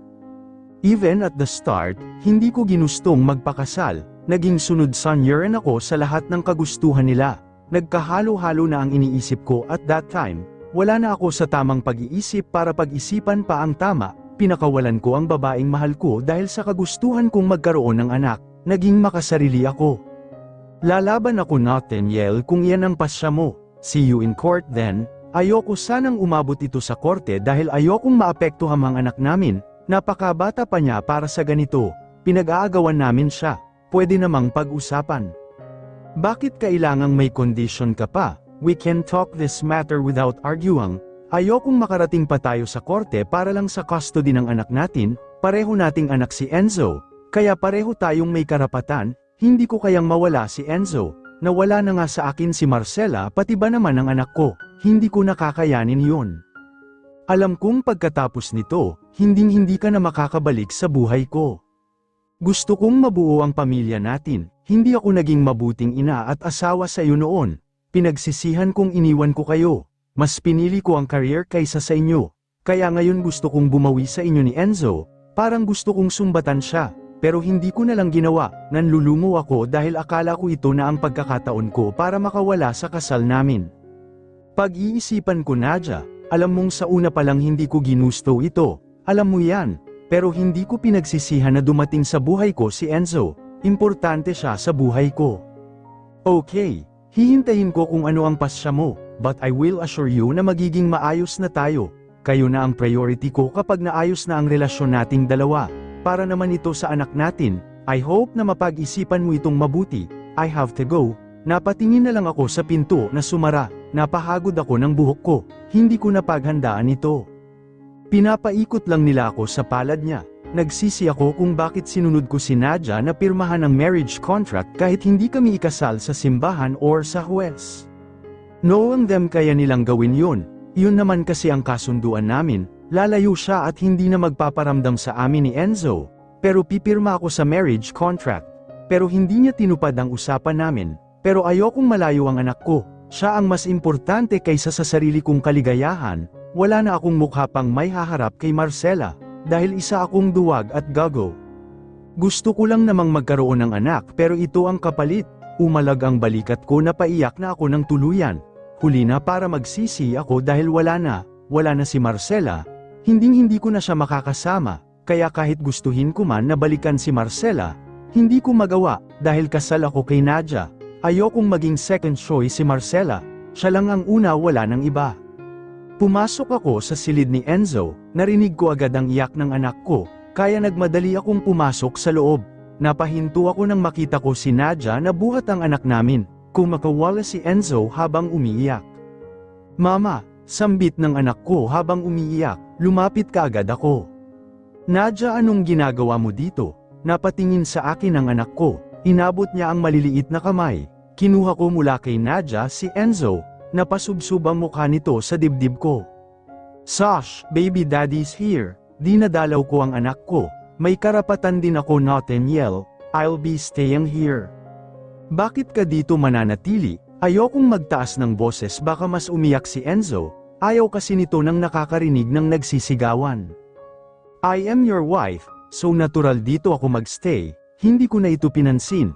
Lumabas na ako at pumunta sa silid ko. Dito ko na lang patutulugin si Enzo. Anong ginagawa mo dito? I have so many guest room here. Mamili ka na lang kung saan mo gusto. Buti na lamang nakatulog na si Enzo. Inayos ko muna ang pagkakahiga ng anak ko, bago ako tumayo at lumabas ng silid ko. Sumunod naman si Nadia sa akin. Sinarado ko ng dahan-dahan ang pinto para hindi ito gumawa ng ingay. Ano bang gusto mong palabasan, Nadia? Hindi porket kasal tayo sa papel lang yun. Hindi ka tumyupad sa usapan natin. Pinirmahan ko ang marriage contract na yun kapalit ng paglayo mo at sa akin si Enzo. Ngayon bakit nandito ka? Nanggugulo, ikaw pa ang may ganang manghamon sa akin. Galit na galit ako sa kanya. Wala siyang isang salita. Sorry Nathaniel, may dahilan ako kaya ko ginawa yun. Mahal kita at si Enzo.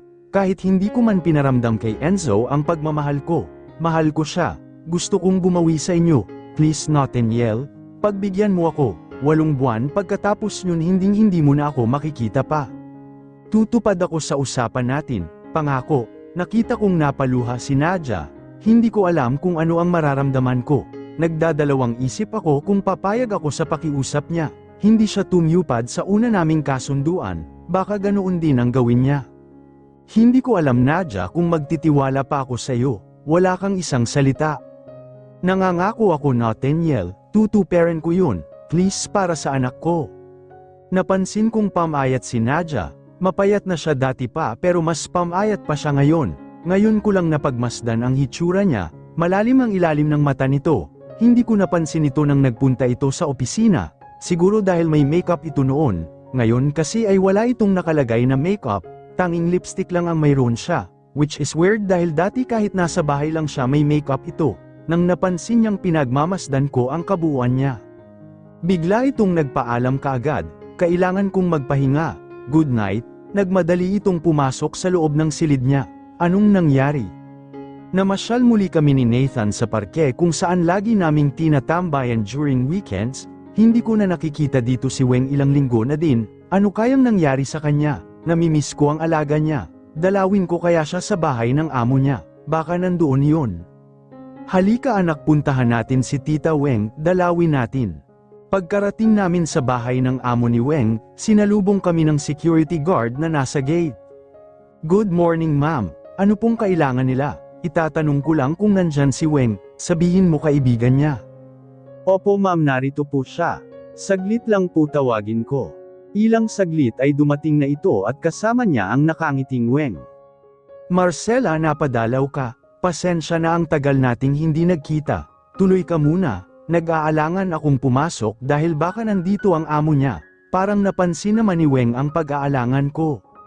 Huwag kang mag-alala, wala ang mag-asawa dito. Nag-out of town sila. Sinama nga ang alaga ko kaya nalungkot ako. Buti na lang dinalaw mo ako. Kasama pa ang poging baby na ito oh. Nginitian naman siya ng anak ko. Nalungkot ako dahil hindi ko makikita si Enzo. Pasok muna kayo. Tamang-tama nagluto ako ng pansit. Iyon ang gusto ko kay Weng, napaka-maasikaso niya sa bisita. Hindi ba nakakahiya at nagpapasok ka ng bisita, baka maabyutan pa tayo ng amo mo dito. Ayos lang naman, tsaka hindi pa uuwi ang mga yon, siguradong magha-honeymoon ang mag-asawa, baka nga pagdating dito buntis na ang amo kong babae. Ang swerte naman ng asawa niya dahil mahal na mahal niya ito. Naalala ko na naman si Nathaniel, hindi niya ako minahal ng lubos, akala ko lang mahal niya ako. Nalungkot ako sa isipan na ako lang ang nagmahal ng totoo sa kanya. Napansin kong wala man lang picture ang amo ni Weng, ang tanging ang anak lang nila ang may picture, dahil sa curious tinanong ko si Weng. Bakit walang picture ang amo mo? Tanging si Enzo lang ang meron. Ewan ko ba kung bakit, yun din ang tanong ko kay Manang kung bakit wala man lang picture ng mag-asawa. Kahit man lang wedding picture, sabi sa akin hindi daw mahilig ang mag-asawa. At huwag na daw akong makulit at pakialaman pa ang mga bagay-bagay sa amo namin. Kaya nanahimik na lamang ako. Naalala ko si Nathaniel, may wedding picture kami na nakadisplay sa sala at sa silid namin. Nakaramdam ako ng paghihinayang pero bakit ba ako manghihinayang? Si Nathaniel ang umalis sa buhay ko, hindi naman ako. Ano ang panghihinayangan ko doon? Hindi niya ako minahal ng buong buo. Kung hindi man kami magkaanak, hindi rason na iwanan na lamang niya ako. He promised me sa hirap at ginhawa he will love me no matter what. Yun lang pala ang katapat ng binigay kong pagtitiwala sa kanya. Ako lang pala ang nanghinayang. Alam mo, pansin ko lang sa mag-asawa, hindi sila masyadong sweet sa isa't isa. Madalas naririnig kong nag-aaway sila. Hindi ko alam ang pinag-aawayan nila. Minsan hindi na nila naiisip ang alaga ko. Kaawa-awang bata. Kulang na sa pagkalinga, kulang pa sa atensyon. Kaya nga kahit yaya lang ako, binibigay ko ang pagmamahal at atensyon sa bata. Ang swerte ng alaga mo sa'yo. Napatingin ako kay Nathan na nakatunghay sa akin. Hinaplos ko ang kanyang buhok. Mahal na mahal ko si Nathan. Ibibigay ko sa kanya ang lahat ng atensyon at pagmamahal. Yumukod ako.